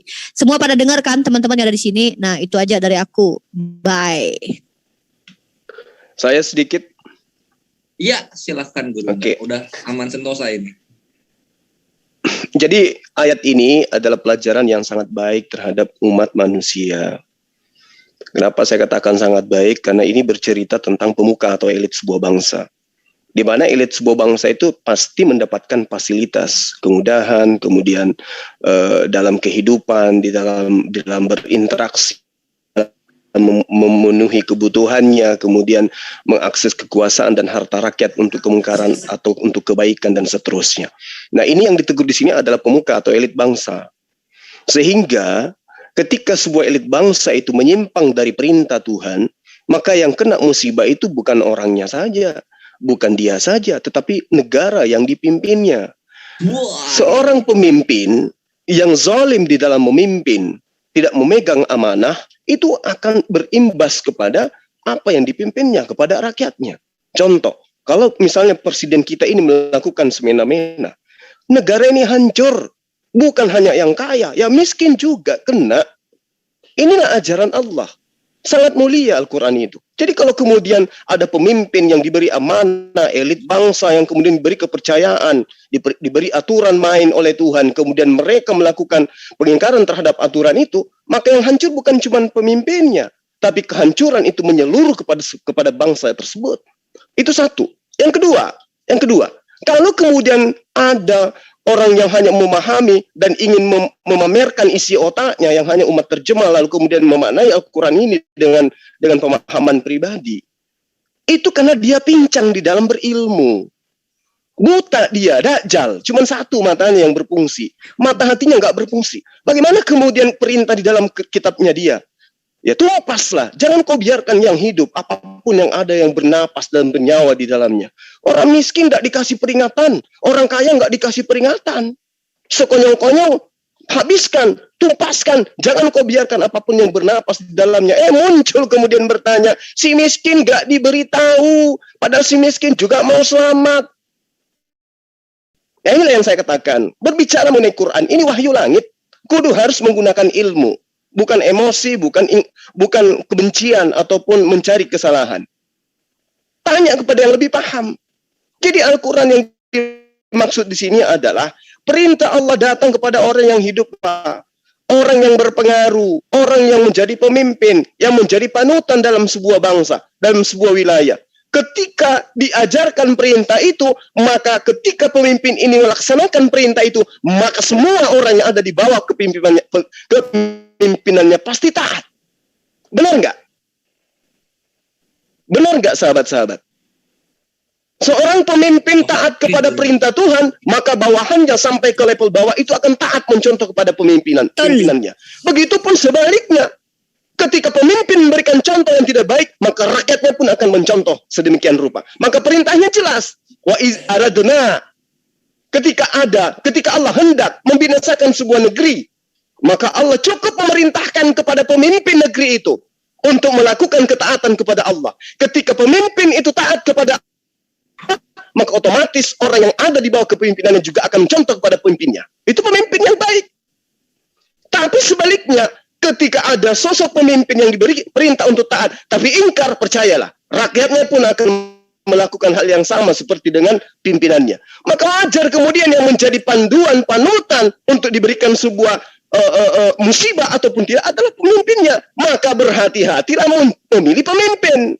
Makanya Al-Quran itu menerangkan sangat jelas cara, metode dalam memilih pemimpin. Jangan asal-asal apa. Pemimpin salah, rakyatnya kena zalim, kena imbasnya.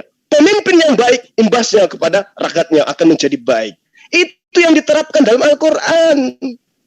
Ya, jadi besok 2024 cari pemimpin yang tidak akan mendatangkan mara bahaya di negara ini. Cari yang benar-benar taat kepada Allah. Makanya umat Islam itu diperintahkan untuk minimal seiman supaya mereka itu bisa taat kepada Tuhan pencipta langit dan bumi supaya tidak kena musibah negeri ini. Itu data di dalam kitab suci. Jadi tidak boleh asal-asal, oh si miskin tidak dikasih peringatan. Nenekmu kiper lah. Kau memahami kitab kami dengan serampangan kayak begitu. Dijelaskan Anda membantah. Seakan-akan yang paham Anda, bukan saya. Jadi sekali lagi sahabat-sahabat sekalian, data ini sangat jelas. Perintah Allah datang kepada seorang pemimpin. Yang menerima tugas mengemban sebuah amanah untuk memberikan sebuah jalan kepada apa yang dipimpinnya. Ketika pemimpin itu diberi peringatan tapi melanggar, maka imbasnya terhadap negara yang dipimpinnya. Itu data. Lama kali. Ya. Jadi saya kalau tambahin Bang. Saya tambahin. Oke, silakan. Ya, terima kasih jadi banyak. kalau si si jabat ini yang mana dia akhirnya ketampar sendiri bahwa Tuhannya sendiri bahkan tidak memasukkan orang kaya ya, kasihan banget orang Kristen yang kaya ya nggak masuk surga. Itu juga nggak ngerti bahwa Al-Quran itu bukan cuma surah Al-Isra ayat 16 saja. Dikiranya Al-Quran cuma surah Al-Isra 16 aja kan. Padahal jelas-jelas nih ya di bawahnya itu dibantah nih tuduhan si jabat itu. Ayat ke-18-nya. Barang siapa yang menghendaki kehidupan sekarang atau duniawi, maka kami segerakan baginya di dunia ini apa yang kami kehendaki bagi orang yang kami kehendaki. Kemudian kami sediakan baginya di akhirat neraka jahanam. Bahkan kata Allah, orang yang justru memilih dunia maka cenderung akan ke neraka jahanam. Orang yang berlomba-lomba untuk duniawi saja, dia akan memasukinya dalam keadaan tercela dan terusir. Malah ini dibantah oleh Allah langsung di ayat 18, tuduhan si jabat bahwa Allah hanya ingin menyelamatkan orang kaya saja. Dan lalu di ayat ke-11-nya, dan barang siapa yang menghendaki kehidupan akhirat. Nah, ini dia kehidupan akhirat, banyak bersedekah dan berusaha ke arah itu dengan sungguh-sungguh sedangkan dia beriman, maka mereka itulah orang yang usahanya dibalas dengan baik. Artinya, tuduhan si jabat yang mengatakan bahwa Allah cenderung menyelamatkan orang kaya sendiri tanpa ilmunya, dan di situ tidak tertulis bahwa ada kata-kata hanya orang kaya yang diselamatkan, orang miskin ditelantarkan, tidak ada begitu. Itu fitnah yang mutlak datang dari mulutnya orang Kristen yang bernama si jabat, karena dia terbiasa membaca kitab terjemahan dan dia nggak sadar bahwa Yesus pun tidak menyelamatkan muridnya. Ketika Yesus ditanyai, guru, banyakkah yang selamat? Kata Yesus, cobalah engkau jalan di pintu sempit itu. Tidak ada, kata Yesus. Begitu. Artinya kalian sendiri tidak selamat, kok malah sibuk ngurusin kitab suci kami yang jelas-jelas menyelamatkan baik orang miskin, orang kaya. Yang penting beriman. Terima kasih. Diskusi aja. Si Richard kasih sama saya aja biar diskusi sama saya. Oleh Allah itu kepada kepada Mesir itu mendatangi dulu Firaun. Anda baca Bible. Tapi ketika Allah menurunkan tulah-tulah, apakah orang miskin juga kena? Ya pasti kena. Tapi peringatan pasti kepada penghulu penguasa dan agnia, begitu loh. Kok segitu aja nggak paham? Jangan bawa Bible saat membahas Quran ya. Itu ada firman yang sudah jadi manusia tuh. Musa itu ayo orang miskin dulu, memperingati orang miskin. Justru kepada Firaun yang mengurus dia itu, dia memperingatinya itu, memberi peringatan untuk membebaskan Bani Israel. Itu gimana tuh penjelasannya coba? Enggak, nanti dulu. Yang tadi belum selesai. Jadi maksudnya begini, sebentar ya, boleh dari saya dulu ya. Ya, boleh ya. Ya, jawab aja itu kenapa itu Harun dan Musa itu datangnya ke Firaun gitu, nggak ke orang-orang miskin? Enggak, nanti dulu. Loh, jadi kenapa aku nggak berani jawab? Itu kan itu good point itu good point itu bener. Iya, apple to apple loh. Kok lucu kalian? Tunggu dulu, tadi ya Pak tunggu dulu, jawab lah, kami udah jawab. Udah Bu Musa muncung kami jawab tadi. Bang Zuma udah jawab, saya udah jawab, Tata udah jawab, Kelvin udah jawab. Sekarang gantian kalian yang jawab. Ini mungkin itu mau ditanggapi. Mungkin mau ditanggapi. Coba dengerin dulu aja. Iya. Boleh lah sebentar dulu. Ya jawab ya, jangan lupa loh. Kita kan main dua arah. Kalau ada pertanyaan lain dari pihak Kristen mengenai ayat itu ya, tolong direspon lagi gitu ya. Ya itu apple to apple loh kata Bang Don tadi. Betul. Iya. Ya, jadi tadi kan Pak Richard berkata ya, untuk membumi hanguskan suatu daerah atau kampung atau apapun itu kan patokannya orang kaya sesuai dengan apa yang tertulis atau orang yang hidup mewah, kan begitu. Jadi Pak Richard tadi berkata, kenapa patokannya harus orang kaya? Bagaimana dengan orang susah, orang miskin? Ya itu Firaun tadi dijawab. Ini air menjadi darah. Itu apakah cuman di sekeliling istananya Firaun? Itu seluruh Mesir itu, ya. Mesir. Ya, tapi kenapa cuman Firaun yang didatangi? Ayo jawab itu. Penuh nyamuk segala macam. Itu cuman ke Firaun doang, kagak. Padahal penjelasan Bang Zuma tadi itu udah jelas, sangat-sangat jelas itu. Mereka masih aja mencari premis untuk menyalahi. Lucu ini manusia ini. Enggak paham, soalnya enggak paham. Ngaco bener. Udah jelas, sangat-sangat jelas. Itu penjelasan Bang Zuma itu untuk anak TK tadi itu. Beneran. Itu bisa ayo silakan ditanggapi. Oti Sivana, Tata kasih co-host itu Tata channel. Tata juga jika ingin menambahkan, tafadhol silahkan. Jadi kesimpulannya menurut kami tadi itu ya, itu mungkin ada pengecualian kepada orang yang hidup mewah tadi, begitu loh ya. Enggak, itu gini Bang, itu penjelasannya. Muter. Jadi orang miskin itu sudah apa ya? Tugasnya dia mendesak pemerintah, pemimpin. Karena di situ kan yang dolim pemimpin ya. Sehingga supaya azab itu tidak terjadi kepada negeri itu, pemimpinnya diperintahkan taat kepada Allah. Nah, apa tugasnya miskin? Miskin yang mendesak, memperingati pemimpin supaya bertaat kepada Allah. Kalau tidak seperti itu, maka mereka tidak taat, ya udah tsunami diberikan, ya udah musnah Ya, gitu loh intinya. Ya itu kan dari sudut pandang keislaman, tapi Loh, kalau dari sudut pandang kamu kan Kristenan, hanya Al-Quran, Bang. Iya sebentar. Karena kami pahamnya begini loh. Kalau orang benar itu tidak dipandang dari status sosialnya kaya atau miskin. Nah, itu sudut pandang kami ya. Nah, itu Bang Don udah bilang tadi loh, hoi. Kan Bang Don udah bilang, kenapa ketika mau ditulah itu Mesir, kenapa cuma Fir'aun yang didatangi? Emang didatangi Musa sama Harun satu-satu orang miskin di waktu itu? Nah, berarti ini berarti berganti ke ini ya. Konteks Al-Quran nggak mungkin orang Kristen yang menafsirkan. Iya, Kristen nggak menafsir, tapi kan hanya mempertanyakan. Dari konteksnya Makanya bertanya, kalau ya. udah dijawab, diam, terima, jangan banyak cakap. Iya kan ada yang ganjil dari jawaban. Ya, kalau ada yang ganjil kan udah dijawab lengkap sama Ustadz Juma. Kau Enggak, aja yang bego. Tadi kan begini, semacam kayak menuduh bahwa Allah tidak adil, kan kayak gitu. Sih bukan? Iya, kesannya seperti itu. Oh, kesannya. Lah itu adil. Adilnya kan sudah diperingatkan dulu. Maksudnya tidak serta-merta ketika ada orang-orang kaya yang foya-foya dalam hal kemaksiatan, tidak kemudian serta-merta dijatuhi azab gitu loh. Diperingatkan dulu. Kan adil. Setelah tidak mau baru dibinasakan, kan kayak gitu. Nah, keadilannya Ya di udahlah, oke sini lah. Kalau ya itu sebentar. Keadilan Allah Subhanahu wa taala itu kan di dunia maupun di akhirat kan kayak gitu. Jangan kabur dulu, naik jawab dulu tentang itu Firaun itu kenapa yang didatangi itu. Finalnya Jawab di dulu. akhirat keadilan Allah itu. Jadi orang-orang yang kaya yang nggak mau diperingatkan itu kemudian dikasih ke neraka. Lah kalaupun di situ ada orang-orang miskin yang tetap beriman, yang tetap bertakwa, yo soal binasa dalam arti ikut mati, kena bencana ya ikut mati. Cuman kan keadilannya kan di akhirat sana dia diselamatkan, tidak dicemplungkan ke neraka. Ayat-ayat selanjutnya sudah jelas seperti itu. Gimana? Oh, ya kalaupun begitu ya. iya. Tunggu dulu, jangan kabur, tanggapi dulu kenapa Ya, kalaupun Musa sama Harun hanya mendatangi Firaun, nggak mendatangi orang miskin satu-satu, padahal yang kena tulah semuanya. Jawablah itu. Apa pertanyaannya?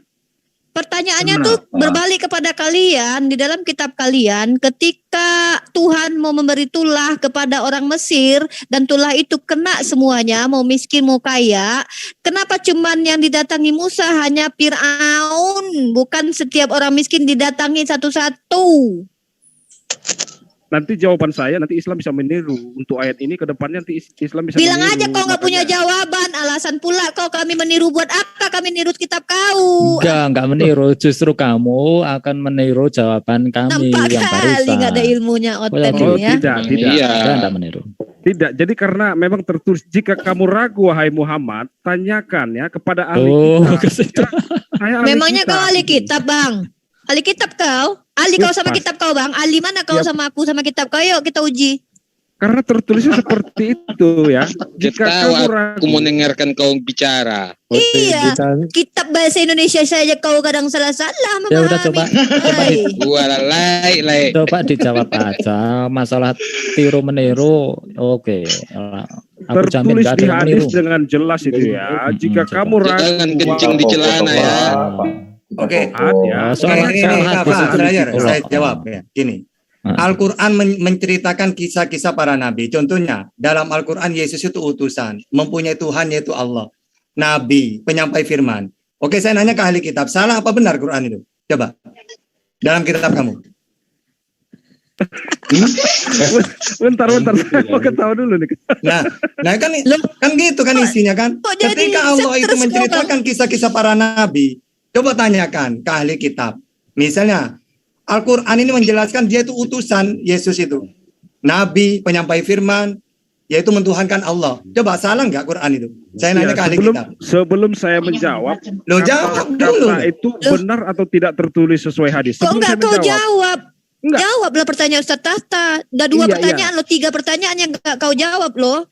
Iya, sebelum saya menjawab, benar Kau atau jawab aja tidak? dulu. Jangan kencing di celanaku nanti. Ayat itu ya, ketika Allah menceritakan kisah-kisah para nabi, lalu dalam tafsirannya Rasulullah tidak ragu baca tafsir Jalalain itu. Tapi tetap Allah mengatakan, coba tanyakan ke ahli kitab. Oke, andai kan Rasulullah itu ragu, coba saya nanya ke kamu. Anggaplah saya ragu lah sekarang baca Quran itu. Benar nggak apa yang dikatakan Al-Quran? Bahwa Yesus itu utusan hadisnya Nabi gimana, coba? untuk Israel. Coba jawab. Teks hadisnya gimana? Teks Arabnya. Nah itu Al-Quran itu surat Yunus itu.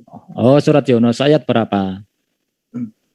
Bunyinya gimana? Iya, jadi jangan dikatakan fitnah itu, karena tertulis itu. Iya, Jika kamu saya terima. Wahai Jawab Muhammad, dulu. Surat tanyakan Yunus. kepada ahli kitab. Ya benar, saya Iya, ayat ahli berapa? kitab Ayat loh. berapa?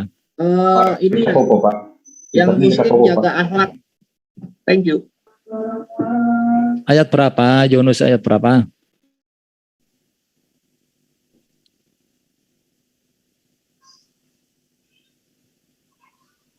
Mungkin Yusuf ya, Yusuf gitu. Surat Yunus 94 kalau nggak salah.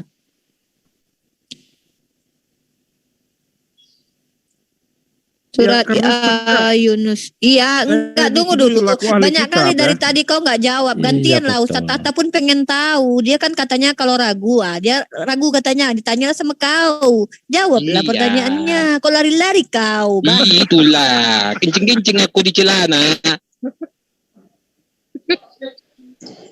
Yunus ayat berapa? Ayat berapa Yunus ayat berapa?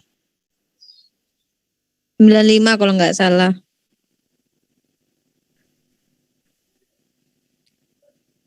Jawab dulu, kenapa Fir'aun itu cuma didatangi Musa sama Harun cuma Fir'aun? Hah? Kenapa itu? Hah? Kenapa ketika Mesir kena tulah, kenapa yang didatangi cuma Fir'aun sama Harun sama Musa? Kenapa enggak didatangi satu-satu orang miskin? Iya, Enggak adil kali Tuhan kalian. Logatnya biasa aja lah. Logatnya biasa aja. Yang miskin, yang kaya, anaknya Firaun mati semua. Jawablah itu. Kok enggak kau jawab, Bang? Ah, lari-lari kau. Enggak, ini kan lagi dibuka. Enggak, Templar. Surat Yunus itu. Udah, ayat berapa? Ayat berapa sini tak jawab? Ayat berapa? Oh, muter-muter. Ayat berapa dulu? Benar tahu si Templar itu paling dia mendengarkan orang lain. Iya, betul. Betul itu. Mana pernahnya kau baca? Nggak ada kau baca. Kau cuma dengar cek itu. Ayat berapa? Saya di sini Nanti selaku surat ahli itu, kitab, ya. ayat itu nanti aku terangkan. Coba kau uji dulu. Ahli mana kau dari loh. aku kitabmu? Makanya tertulis dengan jelas, jika kamu ragu wahai Muhammad, Ayat tanyakan, berapa? ya, Tampilkan. pada ahli kitab. Saya ahli kitab di sini. Ayat berapa itu? Ahli kitab. Enggak, ini teman-teman yang muslim ada tahu, ada yang tahu enggak itu ayat berapa? Coba kau, kalau ahli kau baca dulu kitab kau pakai bahasa Yunani itu dulu. Kalau ahli kau memang bacakan dulu. Enggak, ini teman-teman yang muslim ada yang tahu enggak itu ayat berapa? Ayat berapa? 94 Pak, ayat 94. 95, 94 kalau nggak salah. Surat Yunus 95, 94. 94 bukan lah? Iya, Yunus 94, 95 itu. Kalau ahli kau baca dulu kitab kau itu yang pakai bahasa Yunani. Kau baca 10 ayat saja dulu tanpa teks. Pandainya kau. Ngaku-ngaku kau ahli. Ahli kitab atau ahli kulub kau. Ahli kulub benar itu Bu Liva. Ya. Iya, lucunya orang ini ya. Dia ngaku-ngaku ahli kitab. Apa yang diahlikannya gitu loh ya kan. Kadang emang bikin ketawa aja orang-orang ini emang. Allah tidak pernah menurunkan kitab kepada umat Kristen. Itu catat, suruh dia renungin itu. Yang lucunya tadi. Maka jika engkau Muhammad berada dalam keraguan tentang apa yang kamu turunkan kepadamu, maka tanyakanlah kepada orang yang membaca kitab sebelummu. Sungguh telah datang kebenaran kepadamu dari Tuhanmu, maka jangan sekali-kali engkau, maksudnya Muhammad, termasuk orang yang ragu. Pertanyaan, apa Muhammad ragu dan apa yang diterima?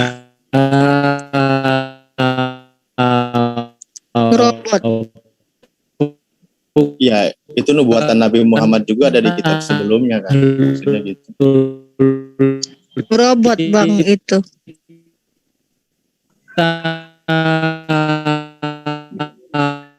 Maka janganlah sekali-kali engkau termasuk orang yang mendustakan ayat Allah. Nanti engkau termasuk orang yang rugi. Jadi ini pun ancaman Allah kepada Nabi Muhammad. Janganlah sekali-kali engkau termasuk orang yang mendustakan ayat Allah. Nanti engkau termasuk orang yang rugi. Sungguh orang yang telah dipastikan mendapat ketetapan Tuhanmu tidak akan beriman. Lulu pade ya.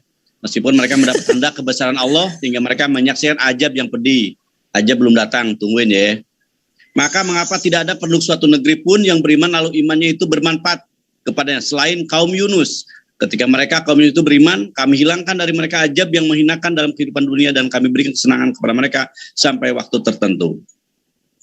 Dan jika Tuhan menghendaki, tentulah beriman semua orang di muka bumi seluruhnya.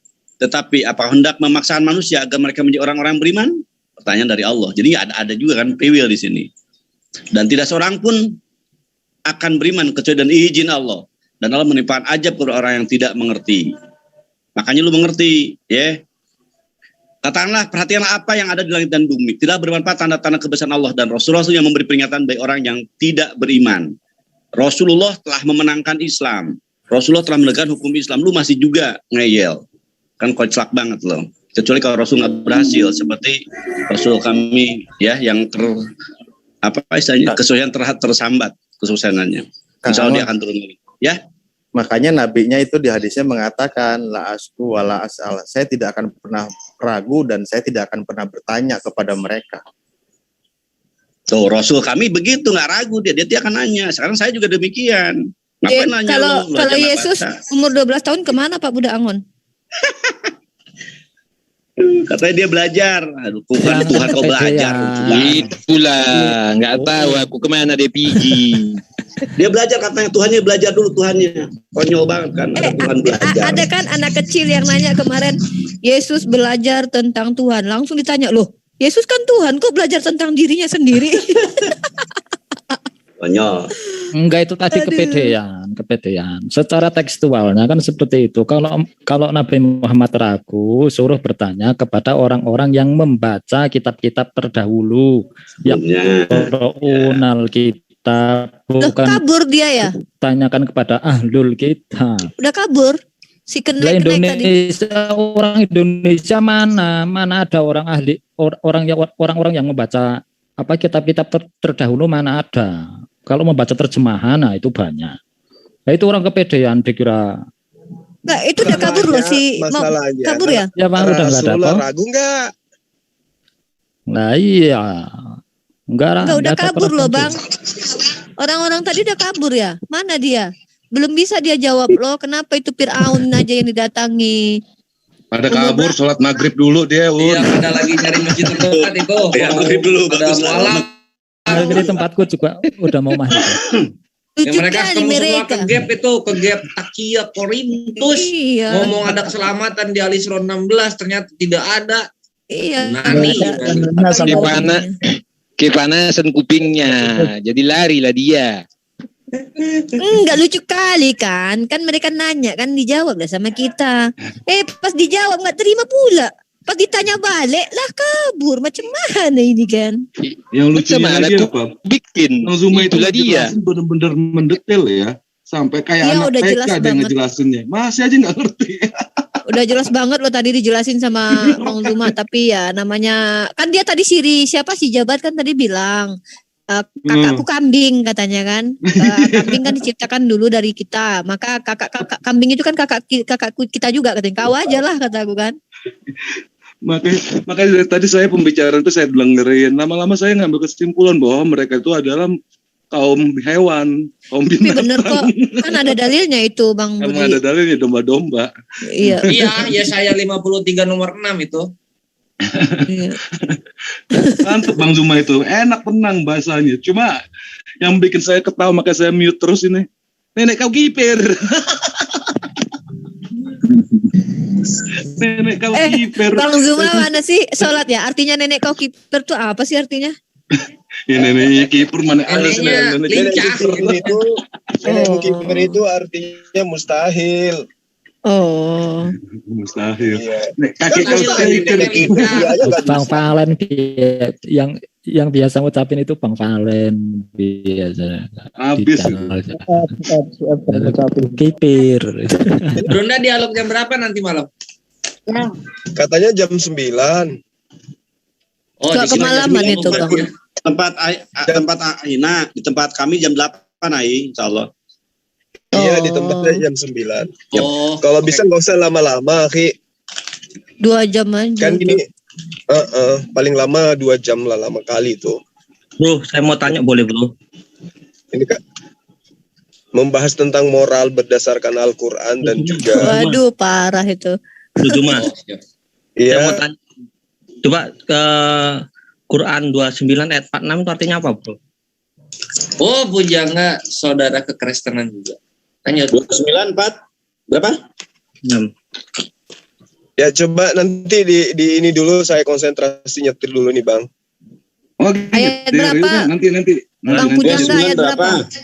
46 lah.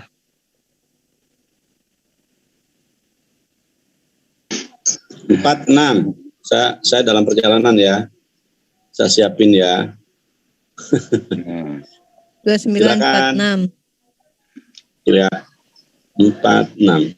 Wala tu jadi lo itu. Dan janganlah kamu berdebat dengan ahli kitab melainkan dengan cara yang baik, kecuali dengan orang-orang yang zalim di antara kita, di antara mereka. Dan katakanlah kami telah beriman kepada kitab-kitab yang diturunkan kepada kami dan yang diturunkan kepadamu, Tuhan kami dan Tuhan kamu satu, dan hanya kepadanya kami berserah diri. Ya. Apa pertanyaannya? Itu kan. Seperti ini. Jadi ini seharusnya adalah aturan untuk apa namanya kalau diskusi ya. Jadi janganlah kamu berdebat dengan ahli kitab, mereka dengan cara yang baik. Kecuali orang-orang yang zalim, sikat. Enggak, tapi kalau itu ayat-ayat itu udah benar kalau menurut hemat saya. Tapi yang kita perdebatkan di Indonesia ini yang pertama kali itu bukan ahli kitab. Karena mereka dari Biblos itu sendiri nggak ada yang diceritakan di Al-Quran. Iya, betul. Ahli kitab itu nggak ada keturunan dari Yunani, nggak ada kitabnya Isa diturunkan di Yunani, nggak ada. Nggak ada. Jadi bisa kita hantam walaupun dari awal hantam aja, karena itu bidat atau menurut mereka itu bidat. Mereka itulah yang sesungguhnya bidat itu. Ya, itu peraturan untuk ahli kitab, my brother, bukan untuk musyrikin atau para penyembah berhala. Ya. Jadi kan alur inilah untuk supaya keluar dari lingkup. Jadi pada saat gini Bang, pada saat kita diskusi dengan Yahudi, kita bicara dengan bahasa yang hikmah. Dan kepada kaum Nasoro yang mengakui Yesus itu di Nazaret di Yerusalem dan masih keturunan dari suku Ibrahim, kita akan berbicara dengan baik. Akan tetapi kalau dari suku-suku di luar dari apa yang dikatakan Al-Quran, maaf, kami akan tegas, bukan keras. Kami tegas. Ibu Rama udah paling bener tuh. Kita dialog ini sama ahli hujat soalnya. Ya betul. Ahli hujat, ahli penyembah berhala sesuai di ayat surat Al-A'raf ayat 195. Itu kami harus tegas. Malah kami menantang hujat dengan hujat. Menantang kepada Anda, bawakan bencana dari Tuhan Anda yang Anda anggap itu Tuhan ke saya hari ini. Itulah perintah Tuhan kami kepada Rasulullah Muhammad SAW. Silakan Anda buka di Al-Quran 195. Kami menantang, karena apa? Karena Tuhan kami memerintahkan kepada Rasul kami, dan kami wajib mengikuti apa yang diperintahkan Allah kepada Rasul kami. Maaf, kami akan tegas dengan Anda. Makasih. Ya betul, dalil dengan dalil, hujah dengan hujah. Dan di Al-Quran juga tidak dilarang kita berdebat keras dengan ahli terjemah. Ya, artinya rule-nya itulah. Cip. Oh, nanti malam Pak Pujangga mungkin insya Allah kami akan ada diskusi yang sopan dan udah emang disepakati kedua belah pihak. Nanti malam jam 8. Ya, Bapak bisa lihat, bisa masuk ke Zoom-nya CIP mungkin. CIP. Maaf Kang Budangon, kalau kira-kira nih, kalau yang berdiskusi atau hemat saya untuk kalau berdebat, maksud saya kasih aja sama yang kalau memang nggak beres, yang kurang keilmuannya, ya jangan dikasihkan pakar-pakar kita. Bro, saya boleh share ini bro. Coba itu di ulangan 23:7 bro. Tadi sebenarnya Mas Pujangga itu dijawabnya juga kan di Ali Imran ayat 64 itu. Dengan cara baiknya tuh seperti itu ngajaknya, Bang. Ali Imran berapa, Bang? 64. Sering kita sebut juga kok. Ulangan 23:7. Ini janganlah engkau menganggap keji orang Edom sebab dia saudaramu. Janganlah engkau menganggap keji orang Mesir sebab engkau pun dahulu adalah orang asing di negerinya. Terus? Itulah kita gunakan kalau debat itu rule-nya adalah tidak saling menghina. Gitu. Menghina gini-gini. Dalil dengan dalil, komparasi apple to apple itu bukan menghina, itu komparasi. Jangan harusnya bawain yang ini tahu ayat itu, bawain yang janganlah kau menghina. Bawain dong, yang Echidmon dong, sama Kunarion bawain juga dong. Sebentar, ini ada masukan dari Pak Kang Pujangga, ini masukan dari Kang Alip. Silakan Pak Alip, mungkin dijelaskan nih. Kang Alip. Ya ini, tadi kan mengaku sebagai ahli, posisi sebagai dengan ahli kitab nih. Ini ajakan kami baik banget loh ini. Kan gitu. Ya, soal 64 ya. Baik ahli kitab, marilah kita menuju kepada satu kalimat pegangan yang sama antara kami dan kamu, bahwa kita tidak menyembah selain Allah. Benar nggak? Betul. Dan kita tidak mempersekutukannya dengan suatu apapun, dan bahwa kita tidak menjadikan satu sama lain adalah Tuhan-Tuhan selain Allah. Jika mereka berpaling, maka katakanlah kepada mereka, saksikanlah bahwa kami adalah orang-orang Muslim. Begitu loh. Karena coba Arabiknya coba Arabiknya. Jadi ini Pak itu ya Fakulu suhadul bi anna muslimin. Saksikanlah kami orang-orang muslim. Ashadu bi anna muslimun. Qul ya ahlal kitab ta'alau ila kalimatin sawa bainana wa bainakum alla na'budu illallah wala nusyrika bihi syai'a. Nah, di sini ditegaskan itu wala nusyrik gitu. Makanya banyak mereka dari kalangan ahli kitab itu juga mempersekutukan gitu. Wala yattakhidha ba'duna ba'dun arbaban min dunillah fa in tawallaw faqulu syahadu bi anna muslimun. Kalau memang kamu tetap muslimun. Saksikan bahwa saya itu adalah orang muslim. Kami harus tegas bahwa saya ini orang muslim, bukan orang abu-abu. Ini perintah Tuhan kami. Betul. Jadi ya, dan saya baca di ujungnya sayan itu ya, apa sayan itu yang dimaksud dengan Syiah tadi itu. Karena di dalam artikel yang pernah saya baca di suatu kitab tersebut itu dikatakan bahwasanya orang ahli-ahli kitab itu adalah kaum Syiah, juga masuk di dalam itu. Oh. Bukan. Kalau itu masuk artinya itu nggak masuk ke ini, karena apa? Syiah itu masih berlabel kepada Al-Quran. Jadi bukan ahli kitab. Kalau seandainya dikatakan dia itu ahli kitab, ya artinya dia punya kitab yang baru dong. Jadi itu yang nama ahli kitab itu di ayat Al-Quran dikatakan bahwa kitab-kitab terdahulu untuk kita imani. Ya, dikatakan ya, amana rasul bima unzila ilaika min qablikum. Qablik. Jelas di situ. Kang Budi, mungkin saudara kita ini, Kang Pujang ini meminta kepada kita untuk kita mempelakukannya seperti ahli kitab. Ketahuilah mungkin gitu ya. Kita atau Anda ini bukan ahli kitab. Kalau kami pandang kan, satu Anda bukan lagi ahli kitab karena Anda tidak lagi berposisi sebagai orang-orang yang layak kami katakan sebagai ahli kitab gitu. Maksudnya begini, Pak. Maksudnya begini tuh. Kalau kita berdebat harus apalah namanya ya, mungkin maksudnya begitu. Sopan gitu kan. Ya, tapi kan, jadi Pujangga itu minta kita santunnya Bu Rahma ya. Tapi dia kan biasa duluan tuh. Mereka biasa duluan tuh yang memulai tuh, kayak pergudok itu kan biasa dia memulai duluan. Emosi itu ditahan. Jadi enggak kita bukan ini Bre, kita bukan umat tampar pipi kiri pipi kanan, kita Al-Hajj 39. Telah diizinkan bagi kami memerangi orang-orang yang memerangi kami. Jadi Setuju. Jadi kami mesti ngelawan. Ini bagian dari jihad kami membantai. Kami adalah umat defensif. Kami umat bertahan. Apabila ada yang menyerang, kami akan bertahan. Tapi kalau udah kurang ajar, kami akan serang kembali. Coba kita giring lagi dari pemahaman dari ahli kitab sendiri kan. Ahlu itu kan sebenarnya dia itu orang yang di dalam atau orang yang menguasai.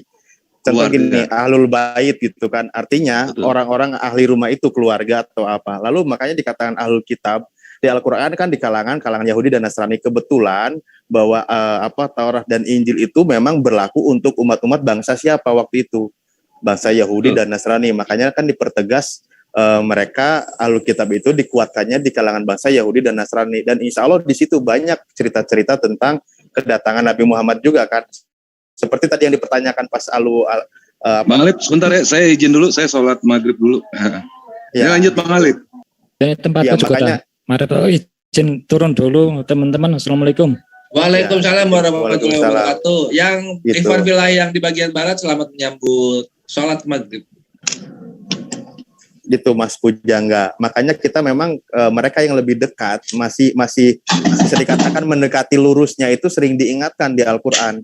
Di Al-Hadid juga itu sering diingatkan, mereka itu memang benar bersikap kasih sayang gitu. Tapi sayang mereka itu berlebihan lagi menjadikan arbaban kayak gitu. Berlebih-lebihan dalam mengkultuskan Nabi Isa itu banyak. Kami mengakui umat-umatnya. Makanya dari kalangan ahli kitab seperti itu, tapi sayang. Nah, di sini sering diingatkan, benar, dengan ahli kitab itu dengan baik-baik. Nah, pertanyaannya memang apakah sekarang ini orang-orang yang sekarang, maksudnya orang-orang Kristen di Indonesia tergolong ahli kitab gitu kan. Nah, kalau saya sih melihatnya, saya gini, anggap aja lah ahli kitab itu. Maksudnya bukan berarti mengalih kitab karena cenderung ke sana, tapi yang ahli kitab pada masa itu aja kondisinya sudah tidak berlaku gitu. Apalagi yang sekarang yang sudah banyak bergeser dari apa yang dipahami pada masa itu. Soalnya zaman dulu ini sejarah dikit ya, Brethren Pujangga dan Ikhwah. Orang-orang Nasoro zaman Nabi Muhammad itu mereka ini loh bisa bahasa Syriak loh, bahasa Pesita. Mereka jago bahasa Pesitanya, bahasa kitab sucinya mereka sendiri itu jago. Kalau sekarang kan udah punah itu. Maksudnya terutama di Indonesia ya, sangat minim sekali yang paham bahasa kitabnya. Kalau tahu KOS nggak bro? KOS itu Kristen Ortodoks Suriah, kan ada di Indonesia juga. Mereka, ini juga ini yang lucu. Itu siapa junjungannya kalian itu? Bambang Nursena, dia juga itu ahli terjemahan.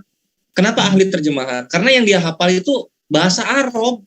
Bahasa Arab, bahasa Indonesia ya itu jatuhnya terjemahan untuk kitab suci yang berbahasa Yunani, apalagi Yesus berbahasa Aramaik. Gitu loh. Gak bisa itu Bambang Nursena bahasa Syria. Gak bisa itu siapa tuh Uskup Budi ya namanya ya. Gak bisa itu mereka berbahasa Syria. Malah bisanya bahasa Arab. Coba Arab terjemahan, bre. Ya. Itulah kenyataan yang ada. Ya, artinya pakailah rule-nya biar enak gitu, bro. Memalukan. Enggak, maksudnya memang ada inilah, karena ya itulah ya jatuhnya ya yang orang-orang terdahulu dari kalian ini menitik beratkannya ke terjemahan, itu yang disayangkan. Padahal dulu itu orang-orang Nasoro zaman Rasulullah, mereka ngebahas kitab mereka itu pakai bahasa aslinya nabi-nabi mereka, Aramaik dan juga Ibrani, Hebrew. Kayaknya sampai Indonesia malah enggak. Aneh. Ya itu aja dah saya sampaikan, nanti kalau ada diskusi lagi mungkin lebih sambung biar elok lah. Iya, Pujangga. Itu juga jadi masukan kok. Cuman gue lagi seneng dialog aja, lagi seneng debat, jadi gue bantah-bantahin aja terus. Jadi bener kok, Muslim itu berakhlak kok. Itulah kenapa dalam kami ada slogan akhlakul karimah. Berharap juga begini, sampaikan juga ke teman-teman Anda. Ya, teman-teman Anda itu loh yang Kristen itu. Iya, jadi hujat aja. Malik Ferguson itu terutama.